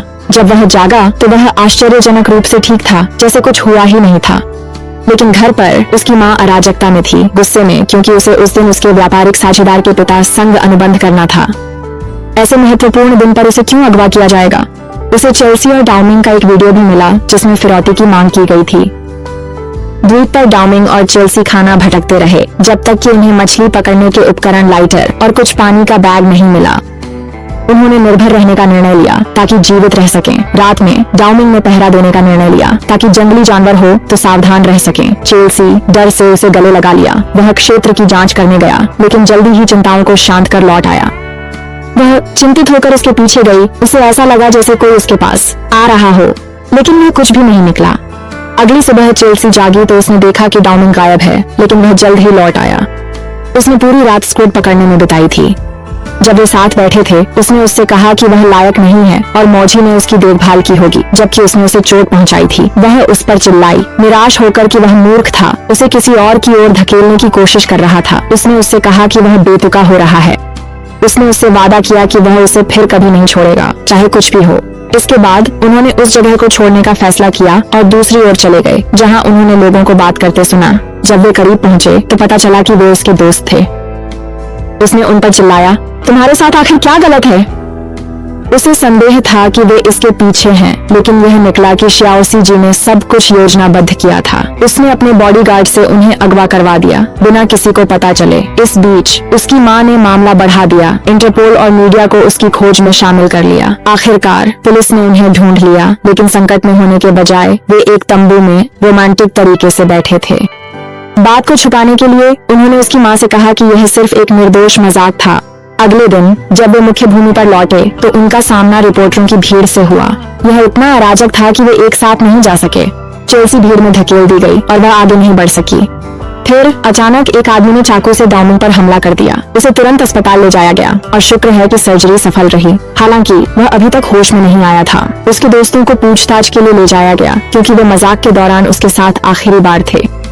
जब उसकी माँ आई तो उसने शियाओसी पर उसके की के लिए गुस्सा निकाला। फिर उसने चेल्सी की ओर रुख किया। अवांछित थी। चेल्सी ने इनकार कर दिया। वह तब तक नहीं जाएगी जब तक दाओमिंग खुद उसे जाने के लिए नहीं कहेगा। उसकी माँ थकी हुई बाहर चली गई। बाद में जब चेल्सी दाओमिंग के पास बैठी थी, वह जागने लगा। लोग दौड़े, लेकिन उसने सिरदर्द की शिकायत की कुछ याद न होने का दिखाया। उसे सब कुछ याद था। बाकी सभी, जिसमें शियाओसी और चेल्सी शामिल थे, दुखी थे। तो उनके साथ बिताई यादों याद दिलाने के लिए कहा वह उससे प्यार करती है और कभी नहीं छोड़ेगी, भले ही वह उसे भूल जाए। उसने कसम खाई कि वह उसे फिर से अपने प्यार में डाल देगी। भावनाओं से अभिभूत होकर वह हिस्टेरिकल हो गई। दाओमिंग ने बताया कि वह उसकी प्रेम सुनने, याददाश्त खोने का नाटक किया। नाराज होकर उसने उसे मारने की कोशिश की। उसने हाथ पकड़ उसकी पीठ की मालिश करने लगा, उससे माफी मांगते हुए। उसने इसे एक छोटे से मजाक के रूप में टाल दिया, लेकिन वह गुस्से में थी। जीवन सामान्य हो गया। हालांकि मीडिया उसे अकेला नहीं छोड़ रही थी, क्योंकि अब यह स्पष्ट था कि वह दाओमिंग की गर्लफ्रेंड थी। एक शाम वह शैरी से मिली, जिसने उसे दाओमिंग और उसके दोस्तों के साथ घूमने के लिए ले गई। हालांकि दाओमिंग अपने आप में नहीं था, वह पी रहा था, जबकि वह ठीक नहीं हुआ था। उसने उसके दोस्तों को डांटा, तुम लोग खुद को उसके दोस्त कहते हो और फिर भी उसे इस तरह पीने देते हो। अगर वह फिर से बीमार हो गया तो मैं अपनी पूरी जिंदगी उसे संभाल नहीं सकती। दाओमिंग उसे बाहर ले गया, उसे गले लगाया और कहा, तुम्हारी असली जगह मेरे बाहों में है। अचानक उसने दर्द में होने का नाटक किया। चौंक कर उसने उसका सीना छुआ, पूछते हुए कि क्या हुआ। उसने जवाब दिया, बस अपना हाथ वहीं रखो और मैं बेहतर महसूस करूंगा। एक दिन वे साथ में खाना खा रहे थे और चेल्सी अपनी दोस्त शैरी के बारे में चिंतित थी। जब से शिमोन उसकी जिंदगी में आया था, उसके लिए कुछ भी सही नहीं हुआ था। दाओमिंग ने उसे चिढ़ाते हुए कहा, जैसे जब मैं तुम्हारी जिंदगी में आया और उसे उल्टा पुल्टा कर दिया, है ना? चेल्सी चुप रही, लेकिन अंदर ही अंदर उसने सोचा कि दाओमिंग उसकी जिंदगी में अब तक की सबसे अच्छी चीज था। उसने अचानक उसे प्रपोज किया, कहते हुए, भले ही तुम परेशान करने वाली हो और शायद मुझे पागल कर दोगी और हम हर दिन लड़ सकते हैं, फिर भी मैं तुमसे शादी करना चाहता हूँ। उसने जवाब दिया, कौन इस तरह से किसी को प्रपोज करता है? लेकिन उसने इसे बड़ा मुद्दा नहीं बनाया। वह वैसे भी घुटनों के बल बैठकर औपचारिक नहीं था। घर पर एक आदमी 520 गुलाब लेकर आया जो उसने भेजे थे। उसने उन्हें गिनने का फैसला किया। आखिरकार उसके पास समय था और आश्चर्य, एक गुलाब गायब था। गुस्से में उसने उसे डांटने के लिए फोन किया। कुछ ही देर बाद वह गायब गुलाब लेकर उसके दरवाजे पर आया, लेकिन उसने उसे बेतुका कहा। वह उसके पीछे भागा ये दिखाने के लिए कि असली बेतुका कौन है। बाद में वह उसके माता पिता के गांव के घर गया ताकि उसका हाथ मांग सके। उसकी माँ ने सोचा कि उसे पहले अपनी माँ को बताना चाहिए, क्योंकि आशीर्वाद जरूरी है। आवेगशील उसने अपनी माँ को वीडियो कॉल कर कहा वह चेल्सी से शादी कर रहा है। उसकी माँ ने जवाब दिया, क्या तुम्हें लगता है कि शादी एक खेल है? चेल्सी के परिवार को ध्यान में रखकर, वे अभी तैयार नहीं हैं। उसने आश्चर्य से पूछा, तो आप सहमति देती हैं? उसने जवाब दिया, हाँ मैं सहमति देती हूँ, और बंद करो, मुझे परेशान करना बंद करो। वह हंसा और कुछ बड़बड़ाया कि वह पहले ही यह कह सकती थी। विश्वविद्यालय में वह उसके प्रशंसकों के लिए ऑटोग्राफ साइन करने का इंतजार कर रही थी। हाँ, वह अपनी अच्छी शक्लों के लिए मशहूर था, इतना अच्छा कि यह लगभग परेशान करने वाला था। उसने देखा कि वह हरे जूते पहने था जो उसने दिन पहने थे जब उसने उसके फोन पर कदम रखा था। उसने उससे कहा, मैंने नहीं कहा इन्हें फिर से मत पहनना, उन्होंने बुरा भाग्य दिया। उसके दोस्तों ने उससे अनुमति मांगी कि वे बैचलर पार्टी दें और दूर ले जाएं। वह हंसी बोली, ले जाओ उसे, मुझे उसकी जरूरत नहीं। वह उसके पास आ गया। उसने उसे दोस्तों की तरफ धकेल दिया, उनसे कहा कि उसे रखो। वो चलते थे, वह ठोकर खा गई, उसे भी अपने साथ गिरा दिया। वो जल्दी से उठ गए उससे पहले कि कोई देखे। उसने देखा उसका जूता फट गया और उसने नया लेने का सोचा। दुकान पर उसने उसे कहा कि उसे उसके साथ घर चलना होगा। वह उसे घूरने लगी, हैरान, क्या तुम पागल हो? हम शादी कर रहे हैं, मतलब नहीं कि तुम मुझे घर ले जा सकते हो। वह मुस्कुराया और कहा, अपनी गंदी सोच बंद करो, मैं तुम्हें अपनी दादी के पास ले जा रहा हूँ, तुम्हारा नाप लें। जैसे कि वह पहले कभी उसके घर नहीं गई हो। दादी ने उसका नाप लिया और जब वह कमरे में आया तो उसने पूछा कि क्या वे हो गए। उसने मजाक में पूछा, क्यों, तुम मुझसे क्या चाहते हो? उसने उसके कॉलर के पीछे से पकड़ लिया और जवाब दिया, क्या तुम्हें सच में पूछने की जरूरत है? उसने एक रोमांटिक माहौल तैयार किया था ताकि वह फिर से भावनाएं व्यक्त कर सके, जिससे सभी सिंगल्स निराश हुए। एक दिन उसकी माँ ने चेल्सी के परिवार से मिलने की योजना बनाई, लेकिन उसने आखिरी पल में इसे रद्द कर दिया और उन्हें बताया कि वह शादी नहीं मंजूर कर रही। वह केवल इसलिए साथ दे रही थी ताकि उसका बेटा नाराज न हो। चैंसी ने अपने परिवार से कहा कि वे उसके और डाउमिंग के बीच जो कुछ भी हो रहा है उसमें हस्तक्षेप न करें। उसने कहा कि वह खुद ही सब कुछ संभाल लेगी। फिर वह उसके दोस्तों के पास गई कि क्या वे जानते हैं कि क्या हो रहा है। मौजी ने उसे बताया कि डाउमिंग पिछले दिन से गायब है। यह स्पष्ट था कि वह समय बिता रही थी और कुछ योजना बना रही थी। डाउमिंग के दोस्तों ने उसके घर चुपके से अंदर जाने का फैसला किया। हालांकि दादी ने उन्हें देख लिया। वह उम्मीद कर रही थी कि वे आएंगे। उन्होंने उन्हें बताया डाउमिंग अंदर बंद है। जब वे अंदर गए तो उन्होंने देखा कि उसकी माँ उसके बगल में बैठी थी, जबकि वह बेहोश पड़ा था और अनजान था। उसने दोस्तों को बुरा मानते हुए उसकी स्थिति के लिए उन्हें दोषी ठहराया। उसने जोर देकर कहा कि डाउमिंग शियाओजी से विवाह करेगा, कंपनी के लाभ के लिए है। इस बीच शियाओजी अपने परिवार की अनिच्छा से अपनी शादी की पोशाक तैयार कर रही थी। डाउमिंग ने शियाओजी को ले जाने का फैसला किया ताकि चैंसी को डाउमिंग से मिल सके। जब उसके पिता ने उसे बंद किया था, वह खाना और पानी इनकार किया, जिससे उसकी जान खतरे में पड़ गई थी। योजना सरल थी। चैंसी को उसे शियाओजी से शादी करने के लिए मनाना था। वह नहीं चाहता था। प्यार बनाए रखना उसे मार सकता था। अनिच्छा से चैंसी ने सहमति जताई, लेकिन एक शर्त पर। शियाओजी को परिस्थिति में उसे शादी में आमंत्रित नहीं करना चाहिए, क्योंकि वह उन्हें खुशी नहीं दे पाएगी। जब चैंसी घर पहुंची तो डाउमिंग की मां ने उसे अंदर आने की अनुमति दी, बशर्ते वह उसे मनाने के लिए आई हो। जैसे ही डाउमिंग ने चैंसी की आवाज सुनी, वह उठकर फर्श पर बैठ गया। चैंसी ने कहा, उनका प्यार बेमानी और एक क्षणिक ध्यान भटकाव था, लेकिन डाउमिंग ने विश्वास नहीं किया। उसे यकीन था झूठ बोल रही थी, क्योंकि वह उसके बारे में चिंतित थी और चाहती थी वह अपनी जिंदगी में आगे बढ़े। हालांकि डाउमिंग ने खुद से और उससे वादा किया था कि वह उनके प्यार को कभी नहीं छोड़ेगा। चैंसी ने उसके मुकाबले खुद को कमजोर महसूस किया। वह उसके लिए कुछ भी नहीं कर पा रही थी, जबकि वह उसके साथ रहने के लिए सब कुछ त्यागने को तैयार था। प्रभावित होकर उसने स्वीकार किया वह सही था। उसने कहा उसे और मजबूत होना चाहिए था और हार नहीं माननी चाहिए थी। उसने वादा किया वह हमेशा रहेगी। जब वह कमरे से बाहर गई तो उसने कहा अब वह उसे छोड़ने के लिए मजबूर नहीं करेगी। अगर वह खाने से मना करता है तो वह भी नहीं खाएगी, वे दोनों मर जाएंगे। उसकी माँ ने उसे चेताया कि यह न सोचे कि वह नरम पड़ेगी। चैंसी ने जवाब दिया, मुझे तुम्हारे लिए खेद है। तुम्हें अपने के ऊपर शर्म आनी चाहिए। अगर कुछ है तो तुम्हें खुद के लिए खेद महसूस करना चाहिए। फिर वह बारिश में बाहर चली गई, ये ठानकर कि वह नहीं हिलेगी, न खाएगी, न पिएगी, चाहे वे उसे कितना भी मनाने की कोशिश करें। डाउमिंग की बहन आई अपनी माँ के व्यवहार पर गुस्से में। वह नहीं मान पा रही थी कि माँ बेटे की मौत से ठीक थी, जबकि प्रेमिका बारिश में खड़ी थी। उसने अपनी माँ से कहा कि वह स्वार्थी है और वास्तव में मातृत्व का अर्थ भी नहीं समझती। उसकी माँ ने उसे जवाब में थप्पड़ मारा, कहा कि वह उनकी माँ है और उन्हें उसके फैसलों पर सवाल उठाने या उन्हें अस्वीकार करने का कोई अधिकार नहीं है। दिन बीत गया। डाउमिंग अभी भी खाने से इनकार कर रहा था और चैंसी बारिश में खड़ी थी, बिना हिले। आखिरकार शियाओ ने हस्तक्षेप किया और डाउमिंग की माँ से कहा कि वह उससे शादी नहीं करेगी। उसके पिता ने भी शादी का विरोध किया। डाउमिंग की माँ से आग्रह किया कि वह छोड़ दे और जोड़े को फिर से मिल जाने दे। बदले में शियाओजी ने वह अंतिम व्यापार अनुबंध प्रस्तुत किया जो डाउमिंग की माँ हमेशा से चाहती थी। आखिरकार उन्होंने चैंसी से कहा कि सब कुछ पहले जैसा हो गया है और अब कोई भी उसे और डाउमिंग को फिर से अलग नहीं करेगा। जैसे ही वह कमरे में दाखिल हुई, वह बेहोश हो गई। जागने पर सपना सा लगा। शिन ने कहा, डाउमिंग लंदन गया और शियाओजी से शादी करने जा रहा है। फिर से नहीं, उसने सोचा, हम कितनी बार इस चक्र को दोहराने जा रहे हैं। ये क्या है, किसी फिल्म की तरह एक अंतहीन लूप। तभी वह एक आदमी से टकराई और फिर से बेहोश हो गई।